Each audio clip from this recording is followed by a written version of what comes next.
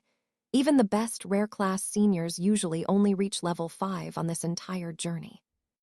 The headmaster, on the other hand, believes he can predict their leveling speed based on how they handled the entrance earlier today. There is a 12-hour countdown inside the crypt before their true strength is revealed. Meanwhile, rumors are swirling about a secret class that just emerged, and apparently, it is Liam's younger brother, and he vows to keep the young lady under his protection. Now, let's head back inside the dungeon, where a thick, eerie mist is settling in. The system confirms a level 7 bear has been slain, and Leo realizes his skeleton warriors can operate up to 500 meters away from him. 7 hours have passed without a single level 8 monster in sight, leaving him wondering how the other squires are holding up.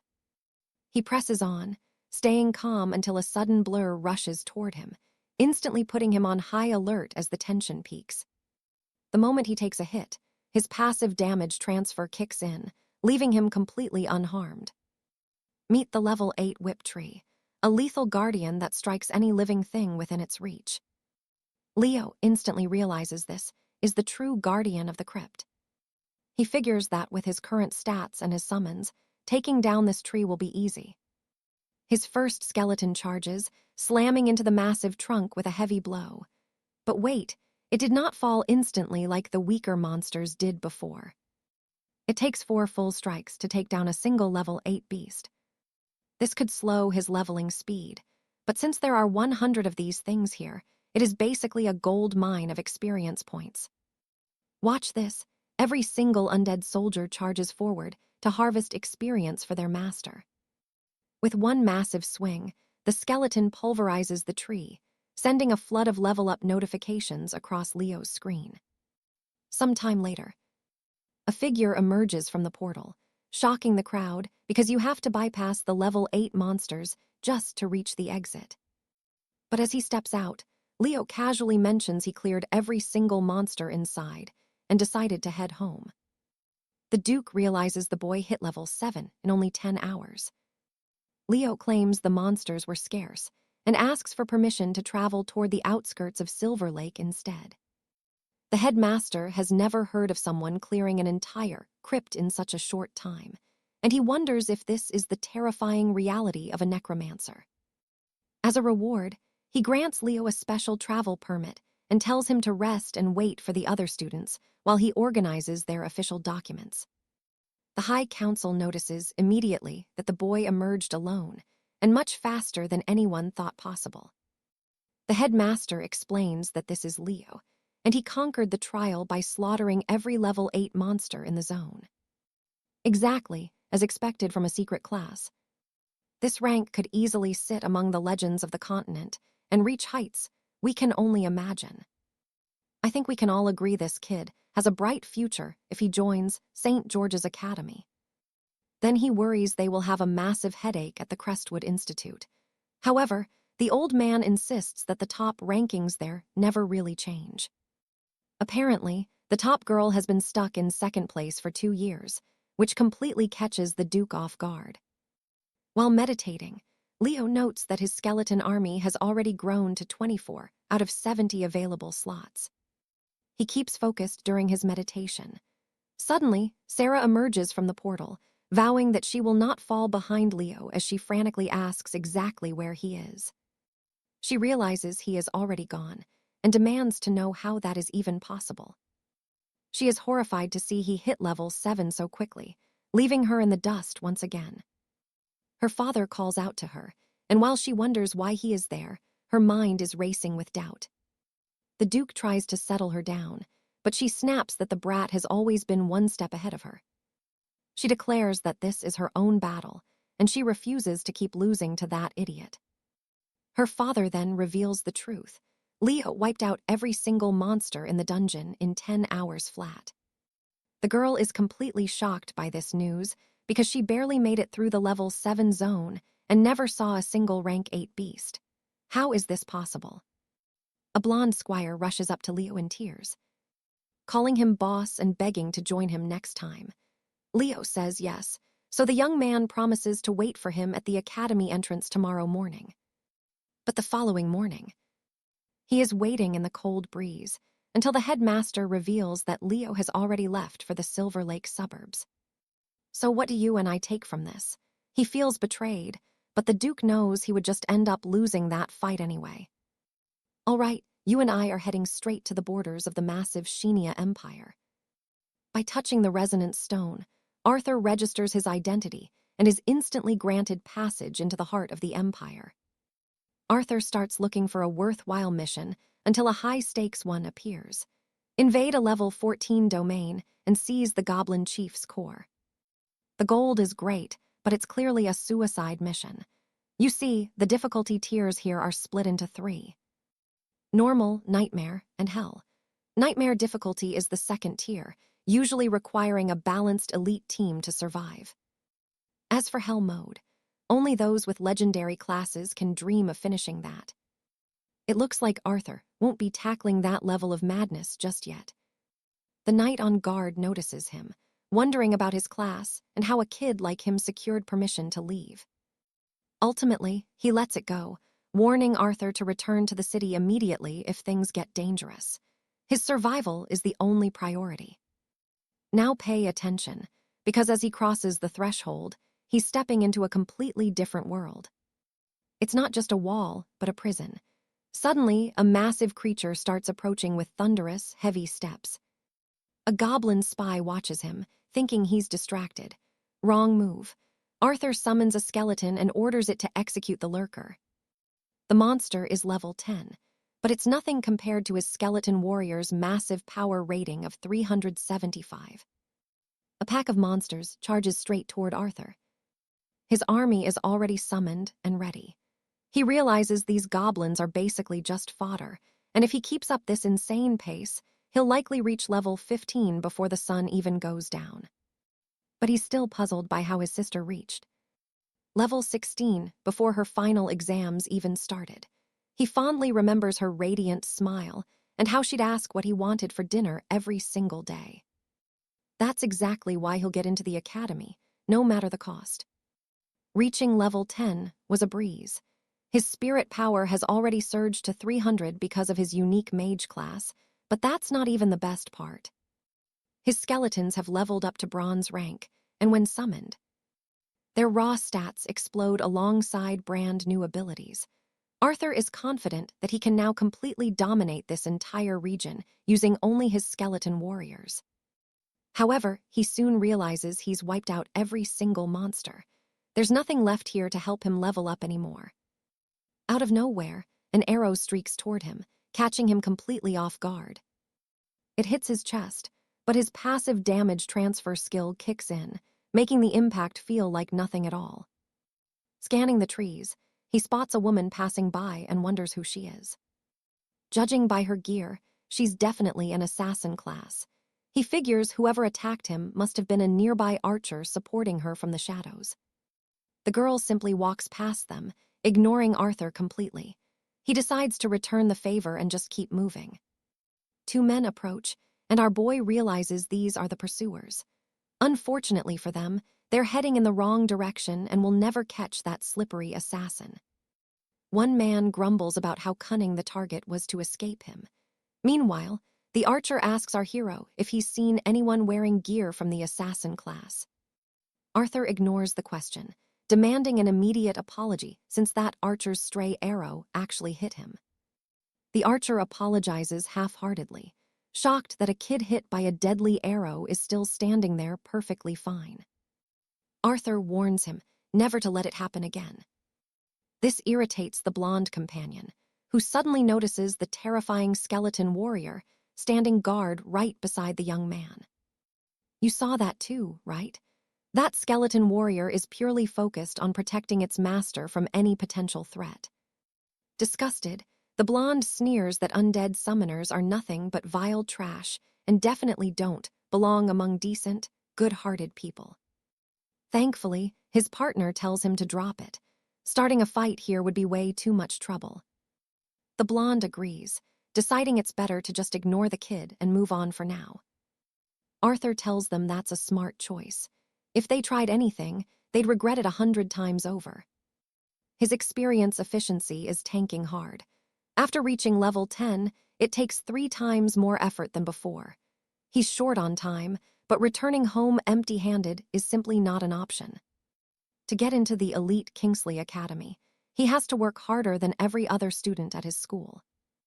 The trees are lit by the fiery glow of the campfire Arthur built for the night. Arthur worries he won't hit level 15 by the day after tomorrow. He knows he needs level 16 just to even qualify for the academy entrance. He wonders how his sister leveled up so fast, especially since even legendary classes struggle with that kind of speed. Suddenly, he remembers the Mind Dungeons. She must have formed an elite team to raid them on nightmare difficulty, which explains why she always returned home looking so badly injured. Let's see what follows. He tells himself that tomorrow, he'll find a way to catch up with her eventually. All right, you and I are about to watch as the whispers of the forest reveal a mysterious figure approaching our stoic hero. Our hero senses an expert nearby and wonders why anyone would be hunting in these woods in the middle of the night. But as the figure draws closer, it's that same assassin from earlier, and she's asking if he has any food with him. Being a true gentleman, he hands her a roasted potato without even a second thought. She pulls off her mask, revealing a stunningly beautiful face, but Alistair is just baffled by her devouring that potato like she hasn't eaten in weeks. Is she really that hungry? Suddenly, she starts choking, catching our hero off guard. She grabs a flask and downs the whole thing just to get the food down properly. She thanks him and asks for his name since he hasn't introduced himself, but Alistair just keeps quiet, watching her with a stoic expression while she waits for an answer. She figures he's just quiet, but suggests they find another way to get acquainted. They press their fingers together, using a scanning spell to read each other's hidden abilities and stats. Now here's the part where things get weird. Alistair's scanning spell fails to retrieve even a single detail. Meanwhile, she sees his name is Alistair, and he's a rank 10 necromancer, a class she's never seen before. She recalls seeing his bone soldier earlier, and realizes he possesses an incredibly rare talent that she's never encountered in this kingdom. She waves her hand and asks why he won't speak, even wondering if our hero is actually a mute. Relief washes over her when Alistair finally opens his mouth to ask her why she's curious. He keeps it brief, simply repeating the question and demanding to know the reason for her interest. She explains that her pendant blocks anyone who isn't at least 10 ranks higher than her from scanning her. She puts the artifact away and invites the protagonist to try reading her stats once more. Alistair tries again, and this time he sees she's a rank 19 shadow assassin, which is an incredibly dangerous class to find out here. Suddenly, both of them sense a deadly presence. Alistair's mental map shows enemies closing in from 2 sides, as his loyal skeletons detect that they're being surrounded in this very narrow space. The girl sighs, mentioning she only has 1 mid-rank scroll left and doesn't want to be hunted through the woods for another day. She stands up to leave immediately. She wishes him luck before she goes, but she's forced to dodge a surprise attack coming from behind her with incredible agility. When the projectile hits a tree, it releases a glowing aura that marks them both instantly. The magical mark reveals their location to everyone as the enemy archer laughs at their shocked expressions. A tracing arrow is bad news. It means she can't use her invisibility or escape the area like she usually does. 𝒖𝒍𝒕𝒊𝒑𝒍𝒊 realizes this archer specializes in hunting assassins, making him a perfect counter to his new friend. Pay attention now, because the enemy has them cornered, and that blonde archer knows there's no escape. He sneers at them, calling them a perfect match, a dirty little rat and a twisted summoner working in tandem. She tries to protect 𝒖𝒍𝒕𝒊𝒑𝒍𝒊, offering to hand over her precious skills scroll if they just let the boy walk away. But the archer isn't interested in deals anymore. Killing them both is now the safest way to ensure no rumors ever get out. She tells 𝒖𝒍𝒕𝒊𝒑𝒍𝒊 she'll draw their fire while he makes a run for it. She claims she can dance through the moonlight, but 𝒖𝒍𝒕𝒊𝒑𝒍𝒊 knows that's just a brave lie. He points out that the mark makes her invisibility completely useless, especially with enemies now surrounding them from every single direction in the forest. The archer loses patience and barks orders for his men to finish off the girl already. Then the enemy mage raises his staff, claiming he wants 𝒖𝒍𝒕𝒊𝒑𝒍𝒊 to stay alive for now. He wants the boy to watch his friend suffer until his very last breath. A bright flash erupts, illuminating the entire field for everyone to see. This spell completely strips away any shadow powers, leaving the assassin exposed and ready for the end. Knowing she's trapped, she prepares to fight with every ounce of strength she has left just to survive. All three mercenaries prepare to strike at once, aiming to wipe out both of them in a heartbeat. Despite the overwhelming odds, 𝒖𝒍𝒕𝒊𝒑𝒍𝒊 stands there looking completely calm as the enemies charge forward to attack. He raises his hand to summon his skeletons. Watch closely, this is the end. All right, you and I are about to see a mage learn why you never mock the undead. He immediately shouts that the flames of a level 20 mage are enough to turn them all to ash.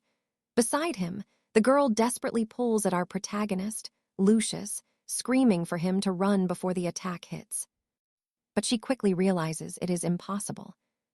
Spiritual threads have already snared her boots, keeping her from escaping the blast. The archer fires 3 shots, declaring it is time to say goodbye and end this evil. The girl can only scream in terror as those 3 arrows whistle through the air, heading straight for her heart.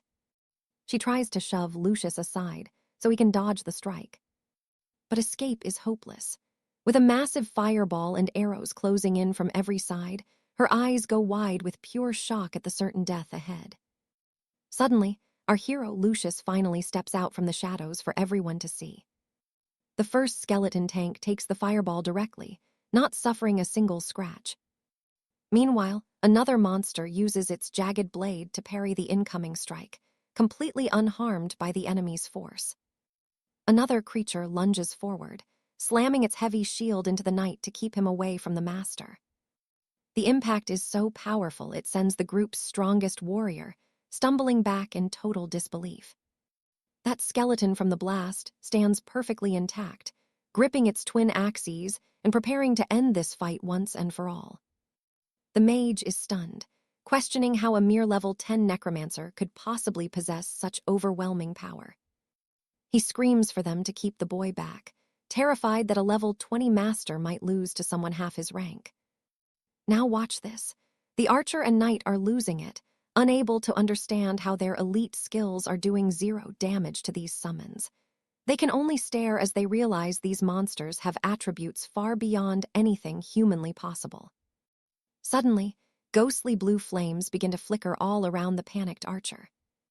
The knight is surrounded by that same eerie ghostly glow, and the terrified mage feels a chill down his spine as he realizes death has finally arrived at this very moment.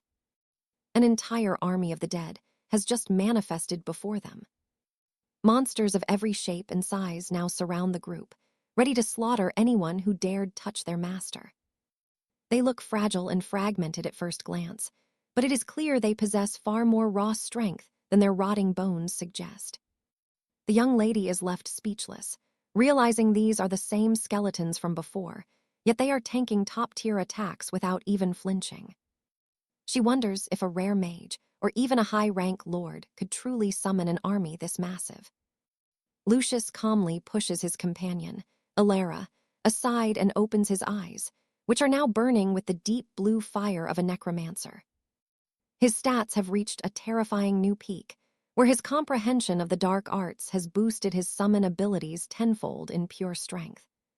Sensing the end, the mage desperately tries to conjure a magic barrier for protection. But the skeletons shatter that defense with a single physical blow, as if it were made of glass. With another charge coming, the man can finally feel the cold hand of death. In a panic, he raises his staff, calling forth a ring of fire to shield himself from the onslaught. He laughs like a madman, shouting for these hellish creatures to taste his ultimate power. And yeah, I know what you are thinking, but the fire does nothing. The soldiers walk right through the flames to crush him like a bug. They tear him apart with brutal efficiency, splitting his body into 3 bloody pieces. The archer is losing his mind. He cannot understand how the mage died instantly, or how these monsters are tracking his high-speed movements so perfectly. Escape is impossible now. Even with his speed at 1500, he cannot outrun them. It should be impossible to catch him. Lucius is actually surprised to see the knight still has some defense left. Rumor says that with his shield, he can block a level 40 mage's most powerful spells. Warriors who possess this kind of power spend their entire lives mastering it for moments like this. But the knight gasps that these skeletons are terrifying monsters. If he had known this was a suicide mission, he never would have accepted the contract in the first place. Lucius promptly raises his hand, knowing he cannot let them leave alive. He uses the power of his soldiers to ensure they can never escape. This is the Fury Strike, increasing their damage by 200%. The knight screams in pure terror upon realizing that the undead are actually capable of using their own unique combat abilities. His thoughts race as his defensive skill drains away. He only has 1 minute left, and every hit he takes reduces that time drastically until he is vulnerable. He can only curse his luck as the swarm of corpses closes in to finish him off. Lucius remembers his sister's warning. If you choose to act, you must never hesitate for even a second. And trust me, you and I just saw a new legend born as Lucius stands there, completely unfazed by the slaughter. All right, you and I are about to watch our hero loot some fallen pros because in this world, death means major loot drops. Checking the gear, he realizes it's all rank 18 stuff, incredibly rare equipment for someone at that power level. The girl mentions these weapons are strictly dungeon drops, usually only found by warriors who have reached rank 20. He stashes the gear in his inventory. It's not for his class, but it'll fetch a high price. Then he spots it. A primary skill scroll worth 10,000 gold pieces. The girl suggests he should just use it right now to unlock a brand new ability. Selling it isn't worth much because primary skills are so common in this world, so he asks how to activate it. She just grins and says it's actually quite simple. Apparently, he just needs to shout the command while holding the parchment.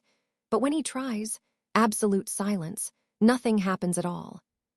He totally fell for it. The girl starts doubling over in laughter, admitting she might have stretched the truth just a little bit. She tells him he needs more passion, but our hero sees through the joke. He realizes he just needs to channel his mana into the scroll to trigger it. Now pay attention. She's genuinely shocked he figured it out so fast. She's actually disappointed she can't keep messing with him. Turns out he scored the legendary corpse explosion skill. Definitely worth the effort, and a massive win for his necromancy. To a necromancer, even a dead body still holds a lingering trace of life energy. It looks weak at first, but it's devastating. Thanks to his unique perks, the blast radius is boosted to a full 10 meters. When one body goes off, it triggers a massive chain reaction with the others. It's the ultimate weapon for wiping out entire groups. His insane luck means these skills will reach elite levels fast. The girl, curious as ever, asks if he actually learned anything useful. He gives her a nod, and she starts praising him, mentioning how his calm voice is actually quite soothing to her ears. He watches her, realizing she's nothing like the noble girls at the Royal Academy who always looked down on him with pure disgust. He tells her plainly that she has a truly beautiful voice herself. That sends her straight over the moon. Blushing, she hands him a small chest as a reward for saving her life and for the kind words. His eyes widen when he sees an intermediate scroll inside, worth at least 1,000,000 gold coins. It's worth a literal fortune, but he knows she was hunted specifically for this item, making him wonder why she's just giving it away so easily. She explains that she stumbled upon a hidden treasure chest in the Orc Legion dungeon, a random discovery that came down to pure luck. The scroll was just sitting there when she opened the lid. To her, finding 1,000,000 gold treasure was just another Tuesday. What she didn't realize was that she was being stalked the whole time by a bunch of thugs who wanted to rob her blind. Regardless of the price tag, it was a prize she had earned through her own hard work. And that's why they were hunting her. After 2 days of non-stop running, she finally managed to reach this safe haven at last. He reminds her she almost died, but she shrugs it off. She has a safety skill that teleports her away during critical hits, but she still thanks him. Trembling slightly, she admits that getting hurt is terrifying, and she hates the pain. Our hero realizes this girl is way more privileged than he first thought. She quickly asks if he has any food because she's absolutely starving, pointing directly at his roasted potato. While she eats, she asks which elite university he plans to attend now that he's getting stronger. He gives her his answer. "I am heading for 𝒖𝒍𝒂𝒕𝒊𝒑𝒍𝒊 University." She nods, saying it is a great choice, and with his crazy skills, he is definitely getting in. "You and I both know if he can't make it, no one can." She then gives him a crucial tip. He needs to hit the spire of trials as soon as possible. The rewards are doubled for a first-timer, so he needs to clear as many floors as he can on that very first attempt. Doing that earns massive academy points worth a fortune in gold, along with exclusive invites to elite crafting seminars at the university. After their long talk, our hero wraps his cloak around her, actually enjoying the unexpected company. He then closes his eyes to meditate and recover his spent mana. The next morning, she wakes up and immediately asks if he has any more sweet potatoes, because her stomach is growling again. Looking at his small stash, she teases that it's not enough and tells him to be a gentleman and hand over the rest. He tells her he's all out of food, and since she trusts him completely, she just relaxes and starts to get up. She announces she's heading out to continue her own grind, telling him to level up quickly so they can meet up again and raid dungeons together in the future. He watches her walk away, feeling delighted by the rare gifts that have now become quite precious to him. But duty calls. He stands up, deciding it's finally time to test out his brand new skill on those corpses lying nearby. Reaching out, a dark red energy wraps around his arm as he activates his new corpse explosion skill on the fallen. You and I just witnessed pure destruction. The blast is so massive it even knocks our hero back a few steps. All right, you and I are diving into a world where 𝒖𝒍𝒂𝒕𝒊𝒑𝒍 discovers his talent has evolved, giving him a terrifying power that erases bodies without leaving a single trace, an absolute game changer for any dark mage. He decides it is time to put this power to the test, inside the treacherous 𝒖𝒍𝒂𝒕𝒊𝒑𝒍𝒊 soul keep from now on. Ever since his skeleton warriors ascended to bronze tier, the cost of summoning them has become quite a heavy burden. After deep meditation, he can only call forth 4 more. No rush, though. Soon this place will be flooded with his undead army. It is clear, 𝒖𝒍𝒂𝒕𝒊𝒑𝒍𝒊 has finally reached the deadly dungeon he was searching for. Local adventurers are scattered around, hunting for groups to help them level up. Our boy arrives with his skeletal guardian, trying to keep a low profile. But let's be real, that's impossible with a monster by your side. Checking the status panel, he sees the nightmare difficulty is crawling with elite monsters. Without a massive party, most people would find this task absolutely suicide. Suddenly, a scout approaches, trying to use a scanning skill while asking if our protagonist is some kind of rare summoner. But he's shocked when a blocking emblem rejects his scan, while the skeleton glares at him with pure, murderous suspicion. Back off, buddy. Now pay attention, because the other warriors try to recruit him, desperate for a powerhouse in their party. But 𝒖𝒍𝒂𝒕𝒊𝒑𝒍𝒊 just lifts his head and tells them flat out, he isn't taking any requests today. He's a lone wolf, and you and I are about to see why. The system chimes in, asking if he's truly ready to confirm his entry into the nightmare difficulty after all. The young man accepts, and immediately an enormous, crushing pressure surrounds his entire body. The crowd is stunned. They watch him walk in alone, wondering if he's just reckless or hiding some godlike level of power. Since they couldn't read his status, all they can do is wait and see if he actually makes it out alive. Inside Blackwood Ruins' dungeon, 𝒖𝒍𝒂𝒕𝒊𝒂𝒍𝒊 instantly catches the thick scent of blood. He hears a warning: one step outside this circle, and every monster will detect him instantly. Facing a goblin, he realizes its strength is off the charts compared to the normal ones. That means the experience reward will be massive. The build of a level 14 knight is way too low for these elite monsters. No wonder most people need help here. But compared to his skeletal legion, these soul goblins are nothing. He marches forward, ordering his soldiers to slaughter every monster in sight. We see the army tearing through the creatures with ease, granting him a massive flood of experience points.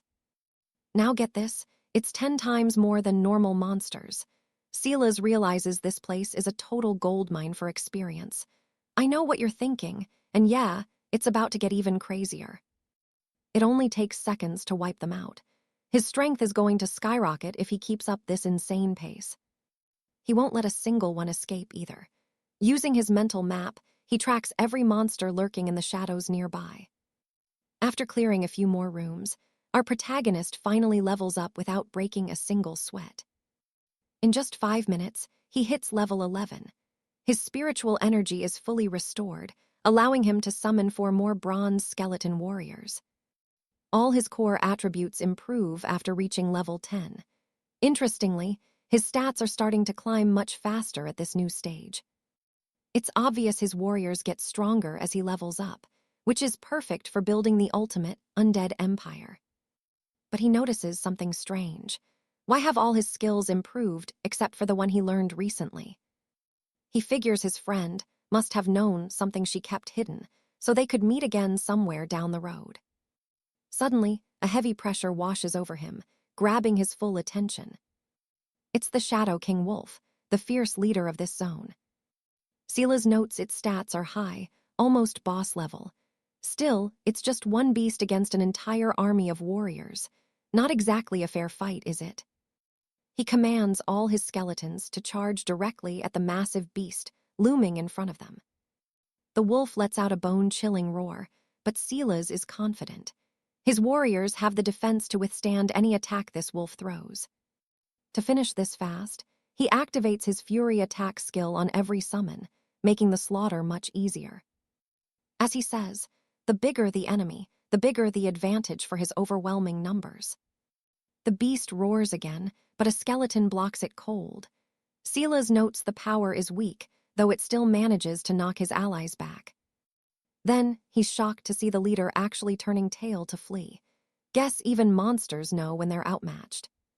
But wait, he realizes something is wrong and immediately screams for his summons to pull back right now. Suddenly, they are surrounded by a pack of level 14 shadow wolves. Their individual stats aren't actually that high. Individually they're weak, but there are over 100 of them. Even a standard 5-man team would be completely overwhelmed by these numbers. However, he's a necromancer, and these beasts are just free experience. One strike is all it takes to put them down. The boy gathers energy in his palm, preparing to use Corpse Explosion. Thanks to 𝒖𝒍𝒂𝒕𝒊𝒂𝒍𝒊 enhancement, the damage will equal 100% of the wolf's health, meaning instant death. You and I just witnessed a total massacre. You and I are about to watch our main character go absolute beast mode at 72% of level 11. Arthur is not letting that pack leader slide after it tried to ambush him earlier, and now, it is time for payback. He triggers a brutal corpse explosion to make sure that wolf is gone for good. 15,000 experience points gained. Not bad, considering that is worth 5 whole mine wolves. He bags the loot and sets his sights on the dungeon boss, knowing he has to clear this path to finish. Gaining experience now is vital if he wants to dominate lower-level zones later on. His skeleton warriors are shredding through every monster in their path. In under an hour, his progress is insane. At this rate, he will hit level 19 before the day is over. He is desperate to see his sister 𝒖𝒍𝒊𝒑𝒊𝒆𝒔 again, but first, he needs to kill the boss and hit level 12. This monster is on a different level, with physical stats that completely dwarf his own skeleton army. The boss rises with pure, terrifying ferocity. It launches a massive attack, but Arthur uses his damage transfer skill to stay safe from the blow. The skeleton taking the hit cannot survive. Its skull shatters, and the entire body just dissolves into thin air right then. Arthur realizes this beast just wiped out 2 of his summons with a single, casual strike. With only 120 constitution, his defense is useless against a goblin king with 3,000 strength, and that damage transfer is absolute. It is instant death. Trust me, we can all see Arthur's biggest weakness is his own fragile body. He needs more constitution and fast. The boss is twice as strong as any skeleton, but the gap is not quite overwhelming yet. One-on-one is impossible, but Arthur has an entire legion at his back. If his army keeps up this pressure, this monster will be dead within a few more heavy strikes. Suddenly, the creature leaps, throwing his skeletons off like they are nothing but annoying flies. It slams down with a tremor ability, far more devastating than anything that Wolf King ever did. Then comes the flame breath, melting through his skeleton army's health at an absolutely terrifying speed. Arthur quickly recalls them to the summoning dimension, knowing he has to shut down these boss abilities immediately. He unleashes a soul flame beam of green energy, setting the massive creature ablaze in an instant.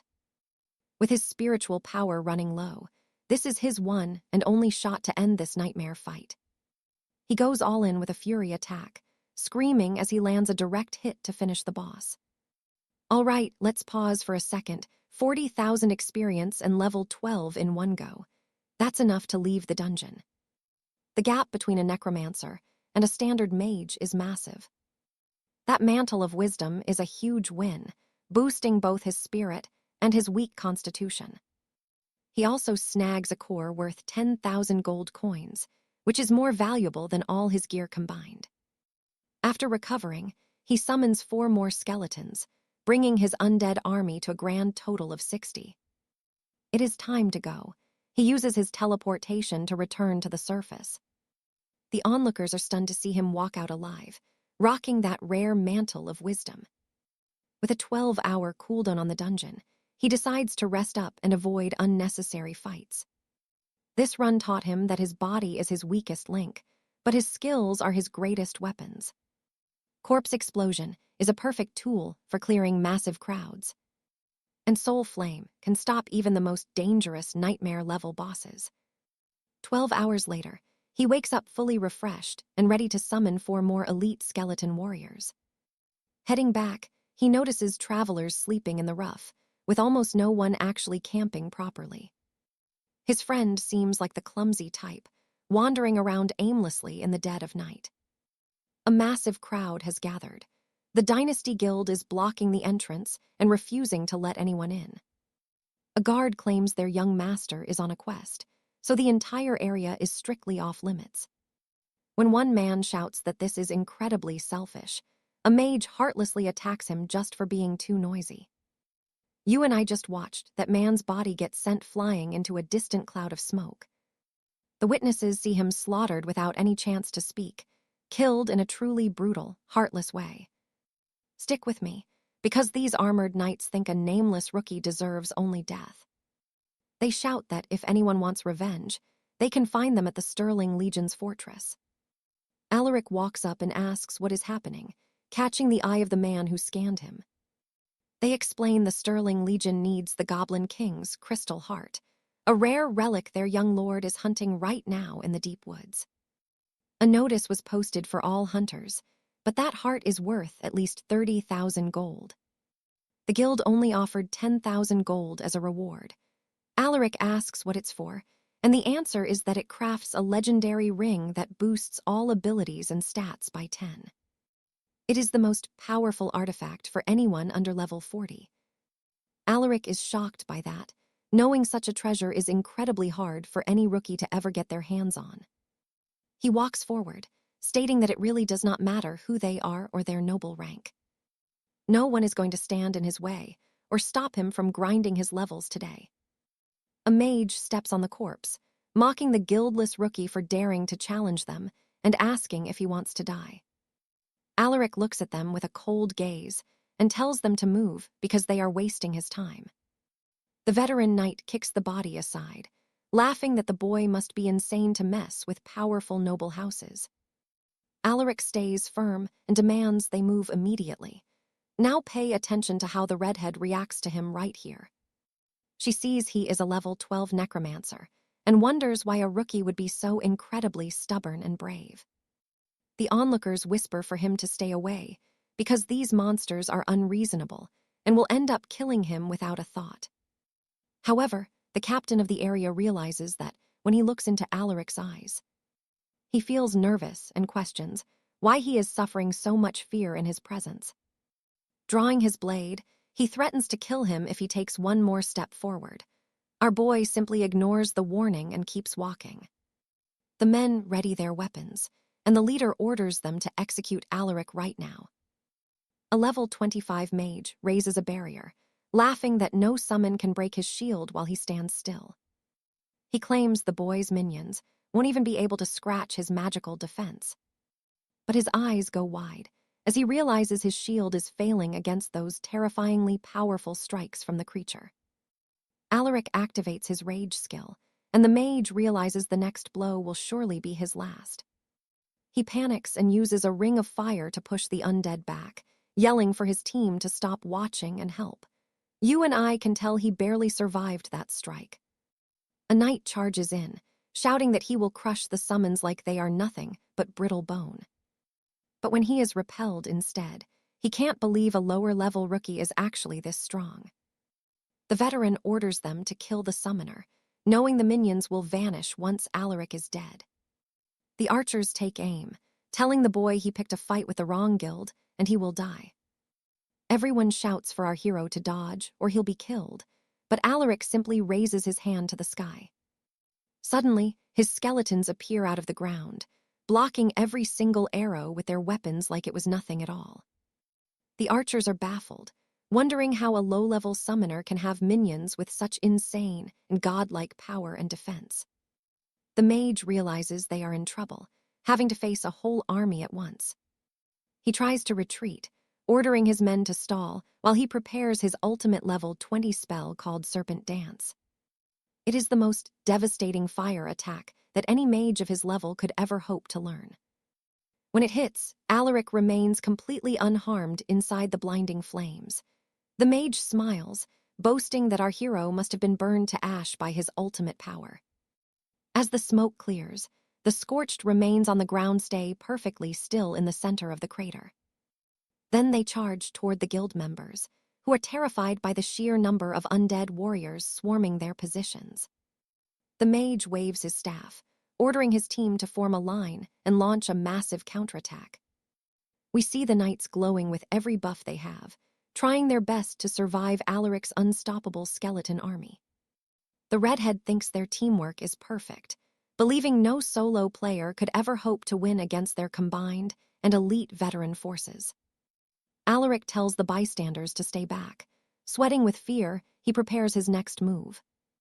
Alaric opens his palm and ignites the soul flame, then launches it directly at an archer to incinerate him instantly without any trouble in just one hit.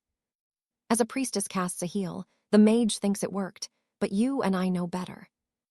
All right, you and I are about to watch one man absolutely dismantle a top-tier guild. Their healers are elite, yet the archer is dead with zero hope of revival. Their leader is totally stunned. He is left reeling, wondering how this is even possible. Could his entire elite squad really be wiped out by just one single person? Alaric coldly commands his undead legion to slaughter anyone in their path. A brave knight raises his shield, desperately trying to protect his remaining comrades from the onslaught. But against the furious strike of the undead, his heavy iron defense cannot hold out for long. The mage screams for reinforcements, panicking as he searches for any holy blessings or support to save them. Suddenly, a strange blue flame flickers before his eyes, and he wonders what kind of magic this is. Before he can react, that spectral fire consumes his entire body. In a flash, both of them are erased from existence. The cloaked sorcerer realizes the battle is lost. Their formation is crumbling under the weight of the undead army. Now pay attention, this is where the nightmare begins. He bellows for everyone to flee, screaming that Alaric is not even human. A skeletal warrior impales a soldier through the chest, while Alaric declares that there is no escape from his army. Then he activates Corpse Explosion, explaining that thanks to his unique talent, the carnage is just beginning. Enemies now take damage equal to 100% of their total health. Since a tank usually has massive health pools, 100% damage means certain death for every single person on the battlefield. One man reaches out to his leader. He begs for salvation, veins bulging in terror. He can only watch as his ally's body detonates into a bloody mess right before his eyes. Shaking with fear, the man collapses backward. He mutters that this hellscape cannot be real, it must be some terrible dream. Alaric walks through the chaos without a care, watching the explosions ripple through the enemy ranks. He wipes blood from his face as he nears the portal. To erase all evidence of the slaughter, he triggers one final, massive chain of corpse explosions. Nearby witnesses are horrified. They whisper that the guild members are gone, and not a single body remains behind. One man warns that the guild will return to execute anyone involved. Everyone scrambles to leave, terrified of being labeled as accomplices. They need to vanish before the guild's wrath finds them. 30 minutes later, a young noble arrives, frustrated that he still has not claimed the Goblin King's core. His companion notices the eerie silence. There is nobody here, which leaves the blonde noble completely baffled. He demands to know what happened to Julian's group. They try to send a magical message, hoping for an immediate response from the area. The veteran knight feels the tension. He is certain something has gone horribly wrong. He suspects a battle occurred that was so violent it left no remains. This place is cursed, and they need to move carefully now. They decide to retreat immediately. Meanwhile, an hour later, Alaric is still busy grinding down the final boss of the dungeon. He even manages to loot a rare grimoire from the beast. You and I both know the grind never stops. Looking at the loot, Alaric realizes no core dropped this time. Still, the grimoire is useful for boosting his soul flame and corpse explosion skills. It does nothing for his skeletons, though. He has already hit level 13. Gaining experience is getting tougher. He will need to clear this dungeon 3 more times just to reach stage 15 and progress.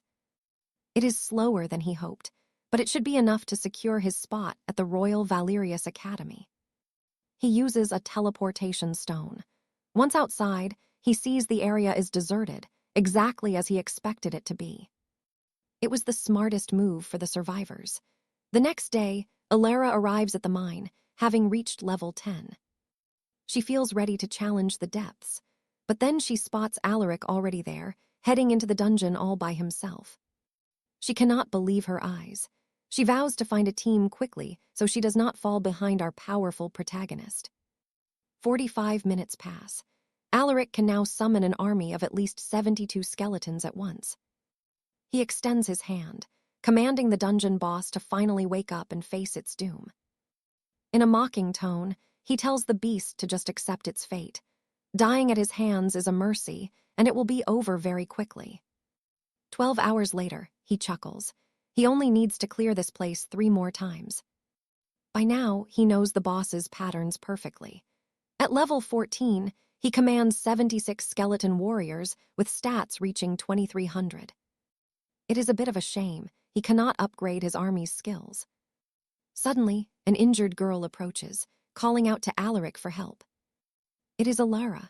She asks what level he is now, and Alaric simply says stage 14. And trust me, you and I are going to want to see how much stronger he gets. She is only level 11 after all her hard work.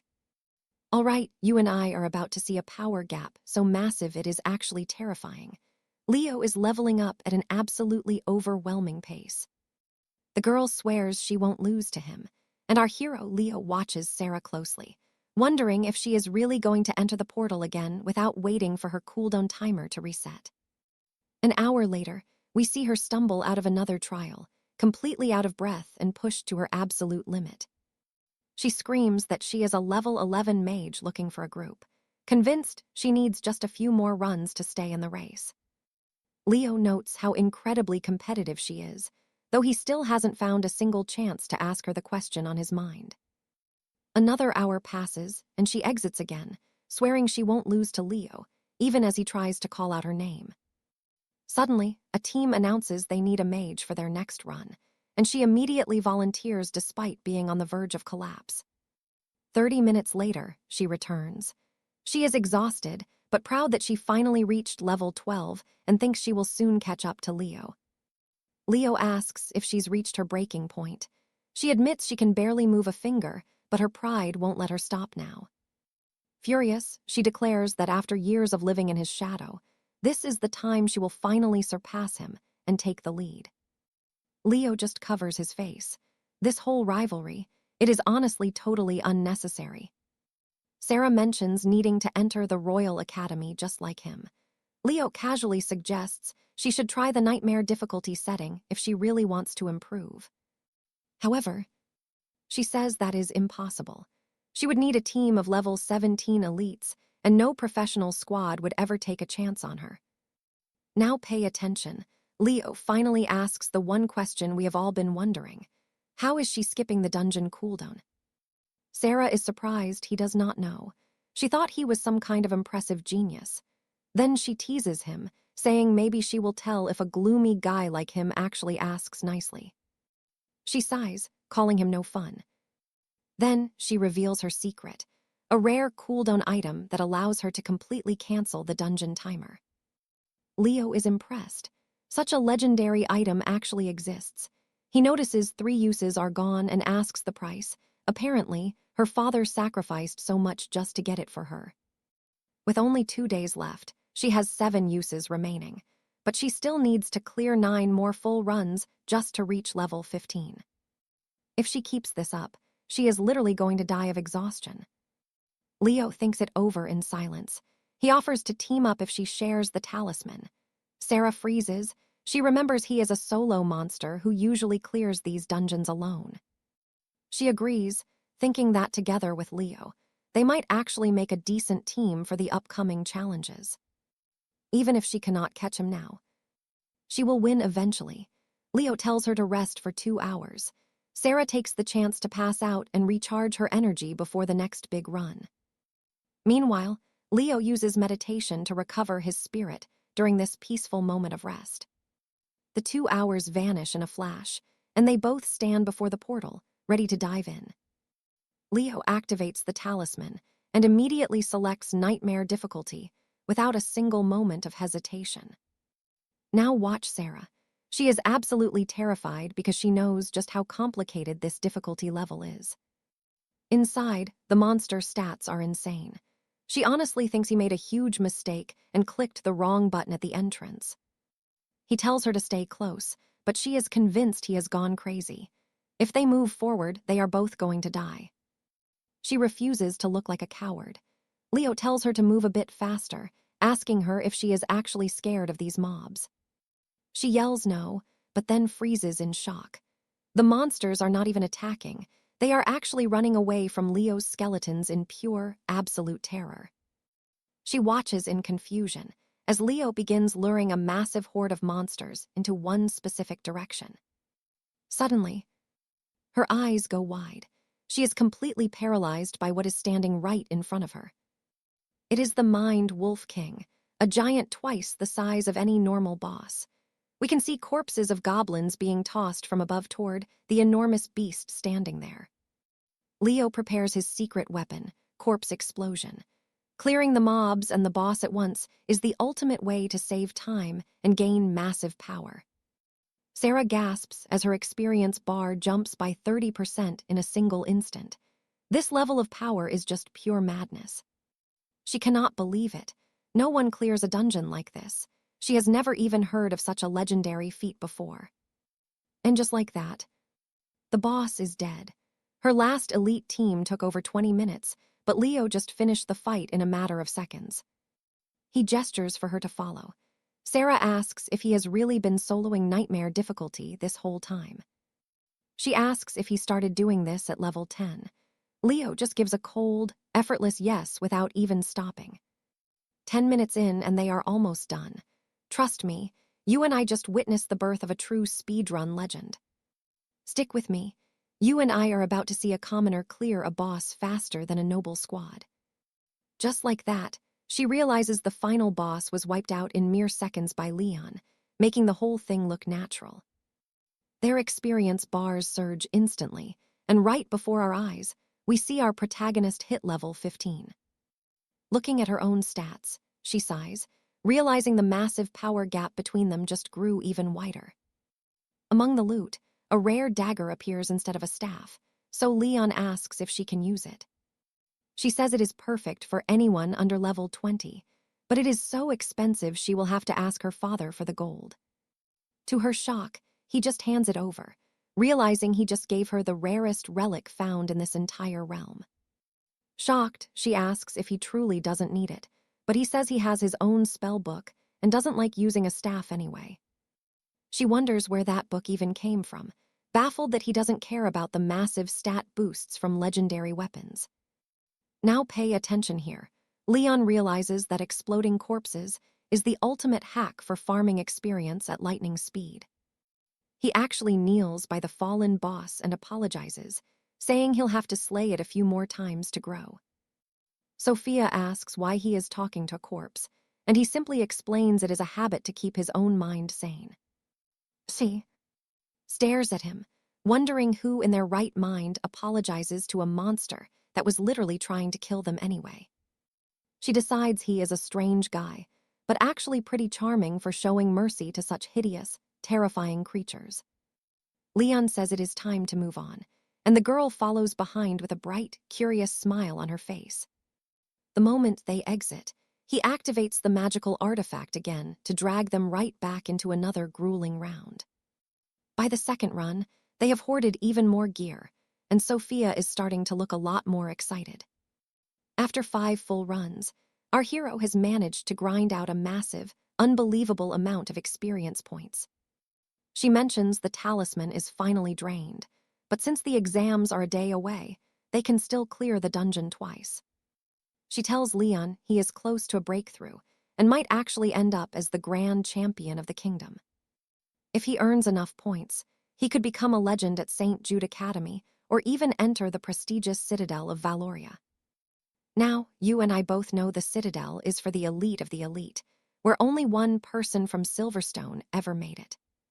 She believes he will be the second one ever, and Lord Lawrence would be absolutely thrilled to see him succeed.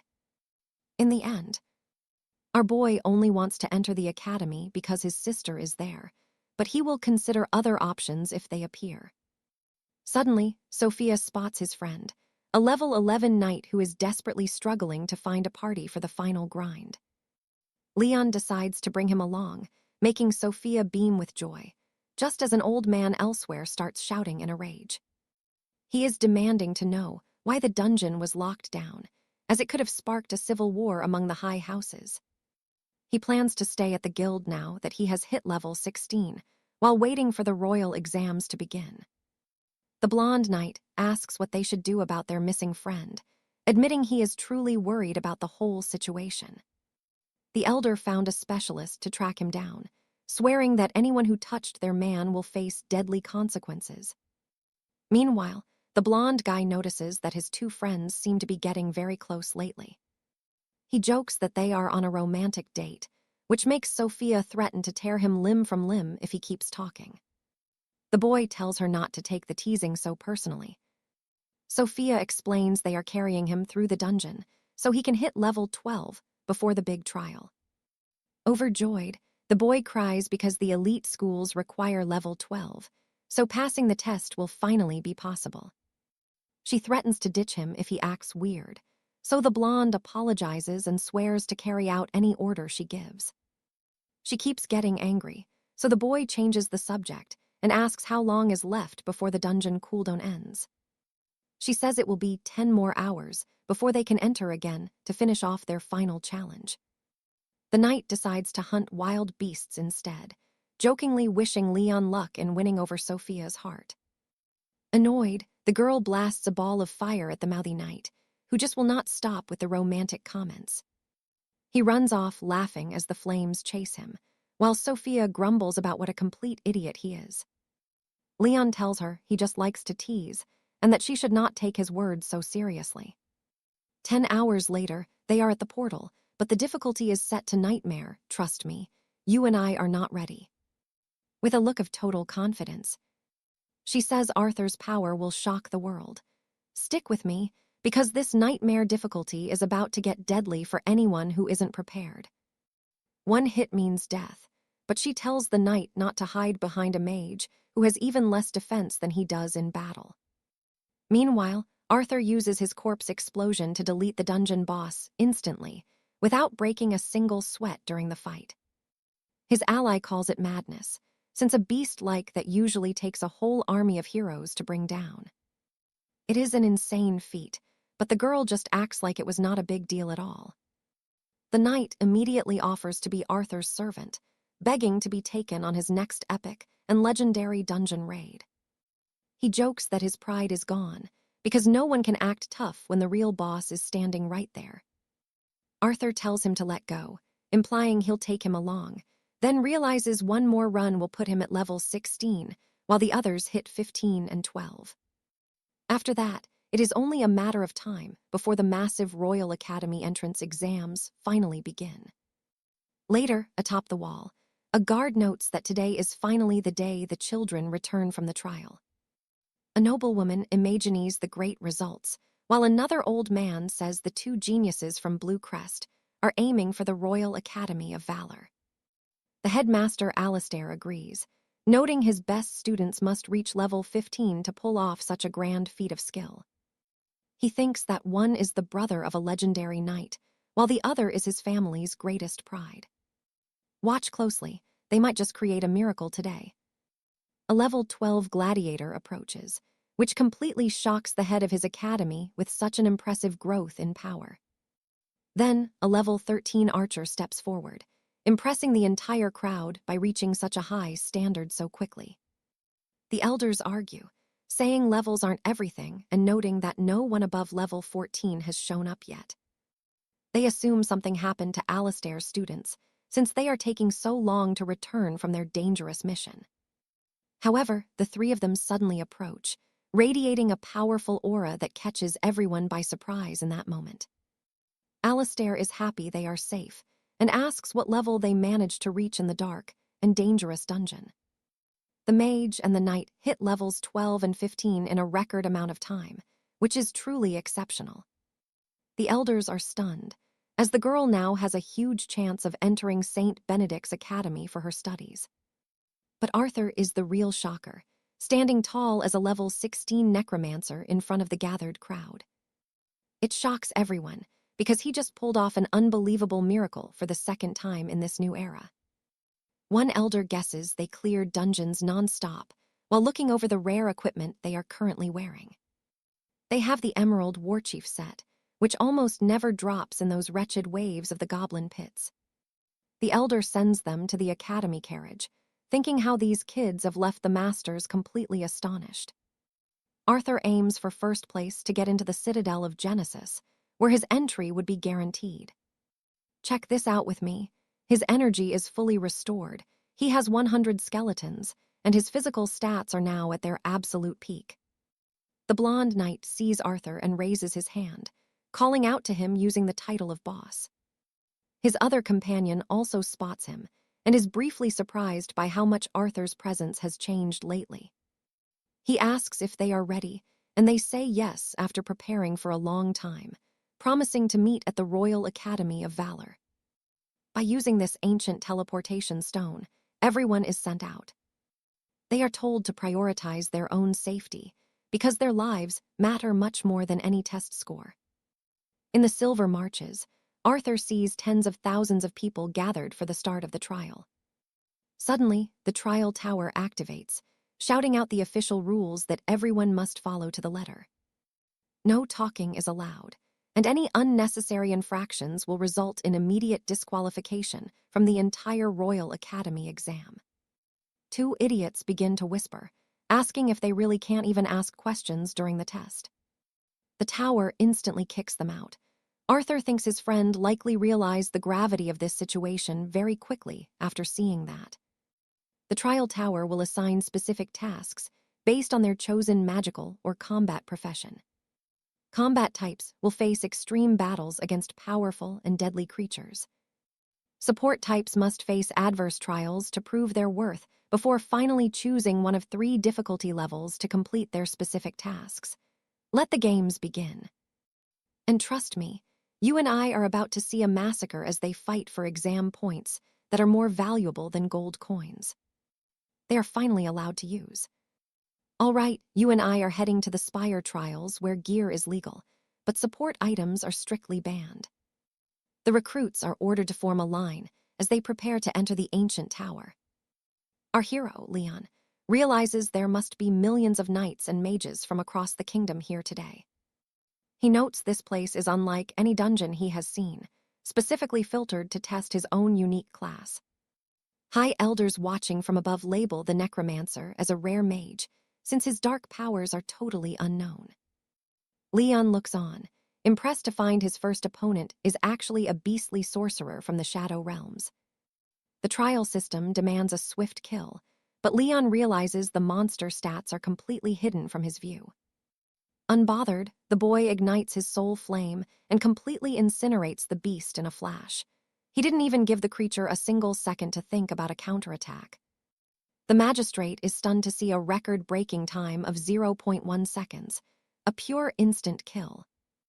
One magistrate rushes over because he heard rumors of a brand new profession, while another man argues there is simply no stable way to assess his capacity yet. The Grand Master. Now watch this. He decides to crank the difficulty of Leon's second test all the way to legendary. If he fails, they will only award 100 points to first place. But if he passes, the Elder himself will grant him a 1,000-point bonus. Suddenly, a level 20 werewolf archmage manifests right in front of our young hero.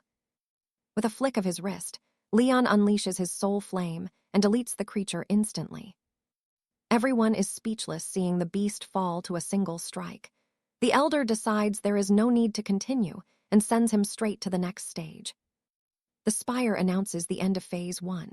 Out of 10,000 noble hopefuls, only 5,000 remain as the preliminary results are posted. Alara watches in total disbelief. She realizes Leon is a complete monster for finishing in just 1 second, but she refuses to let herself be defeated. Meanwhile, Julian is fuming. He wonders why he isn't at the top and assumes the rankings must be a massive mistake. Leon, however, just wonders if he showed too much strength. The tower warns that the next round is lethal. They must know their limits and shout for resistance if things get too dangerous. They will keep their current score. Leon realizes this round is a pure slaughter fest. Kill the most monsters in 30 minutes. Tristan, a level 16 berserker, chooses Hellfire difficulty to earn 5 times the points and snatch the top spot. Alara, on the other hand, knows mages struggle in close quarters against elites. For her, victory is all about hunting in massive quantities. The magistrates watch as the overconfident nobles all pick Hellfire difficulty, trusting in their current levels to carry them. But get this, nobody knows what difficulty Leon chose yet, and even the elders are leaning in to see. Leon just smiles. He knows these candidates will struggle to keep up the pace for 30 grueling minutes. He is the exception, though. He locks in Hellfire difficulty with absolute, unshakable confidence. The elders take notice, claiming this boy must be a heaven-sent talent destined for the very top of the rankings. 2 elite werewolf warriors are brought into fight, both level 13, which doesn't surprise our boy at all. He scoffs at their low stats, claiming ordinary candidates wouldn't stand a chance against them. Then, he finally unleashes his true ability. In an instant, His level 16 skeleton knights are summoned to the field to do his dirty work. Leon clears the waves effortlessly, noting that it takes 5 seconds for the next batch of monsters to spawn. 2 skeletons are more than enough. Everyone is terrified to see his summons are absolute beasts, proving his class is totally broken. With eyes burning with rage, the blonde Julian screams for enemies to face him. But the officials think he's wasting mana. Even those on easier paths are currently outperforming him in the long game. However, the crowd is absolutely shocked to see Leon just sitting there eating lunch while his skeleton knights do all the heavy fighting. The head elder finds him very interesting. Finally, Julian declares he's finished after slaying 50 hellfire monsters. He's certain that the number 1 spot belongs to him. Gasping for air, he demands the tower show the rankings immediately, fully confident in his overwhelming performance. But he's horrified to see he's stuck in 4th place. He can't understand the massive gap between him and the top. Since the respawn timer is a strict 5 seconds. Trust me, you and I can see the math doesn't add up. He would need 5 kills every minute to reach 1,800 points. All right, stick with me because Alaric just shattered every record by wiping out 301 enemies instantly. The elders are stunned, muttering that this student is a complete monster. They admit even Sir Alistair, their greatest prodigy, only scored 700 points. Meanwhile, Alaric is just getting started. It is revealed that the 3rd round will be a boss fight, so he naturally chooses Nightmare difficulty, just to end it quickly. Soon, a Lycan commander appears at level 15, with some very pathetic stats. And our hero scoffs, saying this beast can't even touch the monsters from the Hollow Abyss dungeon. He realizes the Academy can't send anything truly challenging, and honestly, he's disappointed. With a wave, he commands more skeletons to emerge from the shadows. Across the arena, the blonde noble laughs while his eyes burn with pure excitement from the fight taking place. Elsewhere, Lady Isolde rains down elemental magic from a distance, using her superior range to keep the creatures at bay. Now watch this. Another person uses an invisibility skill to hide from the monster and strike with a critical hit when the chance arises. However, our protagonist once again kills the creature instantly. And it is proven that his summons can even use skills. They can't even evaluate the true extent of his power, so they decide to wait for the 5th test to see his limits. Observing the rankings, Alaric sees his friend Gareth is also giving his best, reaching rank 670 as a knight. Then it is announced that the 4th round of testing will begin. The enemies will be enhanced, and they must choose to retreat or continue. The blonde noble notices this, and realizes it is his chance to shine and reach 1st place. Finally entering the elite ranks he longs for. With these scores, they'll easily enter the top 100 universities of the kingdom. So, he will respect those who chose not to give up. Each person faces 10 waves of attacks, totaling 100 enemies. Every minute, more monsters from the next wave will flood in. The final wave will be a boss monster, and only those who kill every creature pass. Each enemy is worth 10 points. Upon completing all levels, the score will be doubled at the end, allowing for a grand total of over 2,000 points. We can see that there are beastly warriors, mages, and even experienced fighters among them. The elders want to see how Alaric performs here, since the best way to defeat a summoner is to eliminate him directly. But the head elder thinks differently. He has an extremely positive feeling about Alaric, and yeah, you and I probably agree. With that, our boy says this is the time for his army to start warming up and eliminate the creatures ahead. 3 skeletons are more than enough for these creatures. To stop the mages, Alaric uses his spirit ember to prevent them from reviving their allies. With a single attack, it is enough to make the creature scream and writhe in its final moments of death. Everyone is impressed that the young man was able to make a 3rd summon. And they say the stronger he becomes, the happier they are to see his growth. Our young man actually yawns, saying this test is far too easy and doesn't come close to the thrill of the Hollow Abyss dungeon. The men say this is getting boring, so they decide to stop watching him and focus on the other participants instead. Then we see Lady 𝒖𝒍𝒕𝒊𝒑𝒍𝒊. She knows a mage's strength is range and area damage, so she is absolutely dominating this round. On the other hand, Baron Wolfgang is proving to be a true, bloodthirsty berserker, clearing creatures with ease while his eyes glow. The participants think this is insane because Alaric's skeletons kill everything in their path. Gareth brags that is his boss and tells the story of how he soloed a nightmare-level dungeon, making everyone call him a liar. In the end, only 5 people made it to this stage of extreme difficulty. One is Sir Finian, a holy swordsman who mastered his class perfectly, earning him a legendary evaluation from the judges. On the other hand, Baron Wolfgang uses his berserker ability, which increases his strength by 500% while decreasing his movement speed. It is clear that with this massive power boost, he is able to eliminate the monsters far more easily than before. However, our protagonist states that the final wave of monsters has finally arrived, and he eliminates it without any difficulty. Then a herald announces that the 4th round is over, and only 5 candidates remain on the ranking board. Alaric takes first place, and everyone is shocked.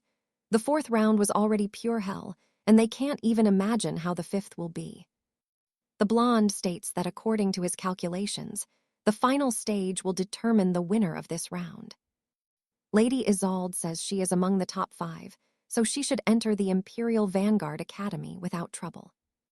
And we see Princess Zara giving her all to reach that university. Trust me, you and I don't want to miss what's next. Stick with me, you're about to watch as the instructor warns the trainees they must give their absolute best or vanish. If they want into the academy, they have to push harder. Silas and his team know the time is here. The rules for the 5th trial are about to be unveiled. They're being sent into the ethereal rift, a cursed zone where over 100 monsters spawn every wave, bosses included. Every knight must watch their speed and keep a close eye on the rising scoreboards. The arena has 5 stages, each offering a different amount of points for those who survive. Once they step inside, the High Council can only track them by watching their scores change in real time. If anyone is holding back a secret weapon, now is the moment to unleash it. We see the tactical layout of the rounds, showing the points and the terrifying levels of the beasts. Upon entering, Silas feels a heavy aura of death, sensing an ancient war once devastated this land. He realizes this trial is meant to simulate a true battlefield, where death is always just one step away. Checking the enemies, he notices he can only see their levels. Their stats and abilities are a total mystery. Now pay attention here. The sound he hears isn't just noise, it's the monsters calling for backup. When his skeleton knight strikes, the beast doesn't fall. Their armor and health are way higher than he expected. But that's no issue for him. A quick second strike is all it takes to put them down. Instantly, he triggers Corpse Explosion to wipe out every enemy standing nearby. The council is stunned. Silas has already racked up 500 points by slaying 10 monsters in seconds. He just laughs. He says they use those roars to bring more prey, so he'll just wait for the whole pack to arrive. But then he notices the bodies are vanishing. This means his explosion skill is on a timer since they fade after 10 seconds. He realizes he needs a new tactic to hunt more efficiently. Summons 9 skeleton warriors, ordering them to herd the remaining beasts into a single killing zone. With the trap set, his skeletons strike just enough to leave the monsters clinging to life. The horde is perfectly bunched together now. Silas triggers the explosion right then, unleashing a shockwave of gore that erases every single creature instantly. You and I both saw that coming, right? For the council, this is terrifying magic. His score skyrockets by 4,500 points in one go, like he just killed 100 men. An archmage admits the necromancer class is broken, wondering just how much power this boy is really hiding. Scanning the arena, Silas realizes he doesn't have to wait for the next wave to spawn like before. Without warning, giant fireballs plummet from the sky toward him. He quickly orders his skeletons to shield him, ensuring he doesn't take a single scratch from the blast. His undead warriors take the impact without flinching at all. Not a single bone is chipped, and their formation stays rock solid. The attackers are revealed as level 16 lizardmen sorcerers casting fire rain, and our boy says they finally showed up. Now, he's going to turn the tables on them. The scaly horde begins a frantic charge to take the necromancer's head. But his army stands firm, ready to shred anything that gets close to their master. The skeletons start the slaughter. Silas just keeps walking forward with total confidence. It's obvious his warriors are outclassing the beasts. Silas takes the chance to trigger another massive, earth-shaking corpse explosion.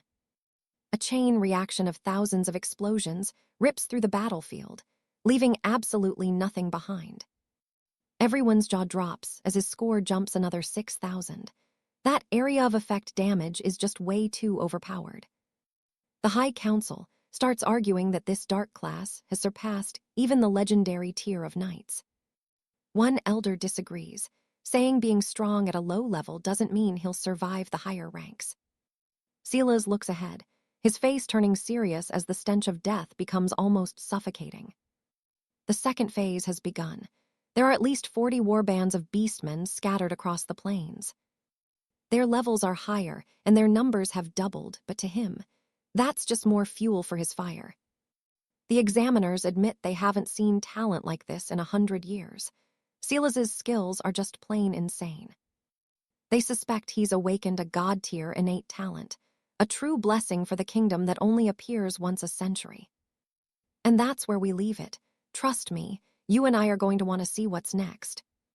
Everyone is stunned to realize he has entered the second phase. Each monster is worth 100 points, and he just cleared the whole field. All right, you and I are heading straight to Kingsbury, the heart of the Radiant Empire. There it is, the true form of the Ascension Tower, drifting right above the city center. But look at that shadow. A dark energy is creeping in, making even the street animals go wild with fear. Suddenly, a blast rockets toward the tower, and a voice booms out, demanding to know who is being this reckless. A massive golden hand manifests to block the hit, but the shadow just laughs, claiming the tower is helpless now. The collision is massive. A violent shockwave ripples through the air as both powers go head-to-head. The tower's core system roars, asking if the beast wants to die before smashing down with that golden fist. The beast mocks him, saying this is just a clone, so go ahead and kill it. But do not forget the students trapped in the trial. Crunch! The golden hand obliterates the monster's head, ending the threat with one brutal squeeze. Knights are rushing in, stunned that the void remnants would actually pull off a sneak attack like this. They are targeting the children who are the future of the kingdom. They even snuck into the space tomb, which is powered by the void itself, giving them the advantage. Lord Byron warns that time is running out. His men say it will take at least 60 minutes to recalibrate the tower. Our hero, Arthur, is standing there confused. What happened to all those monsters he was just fighting?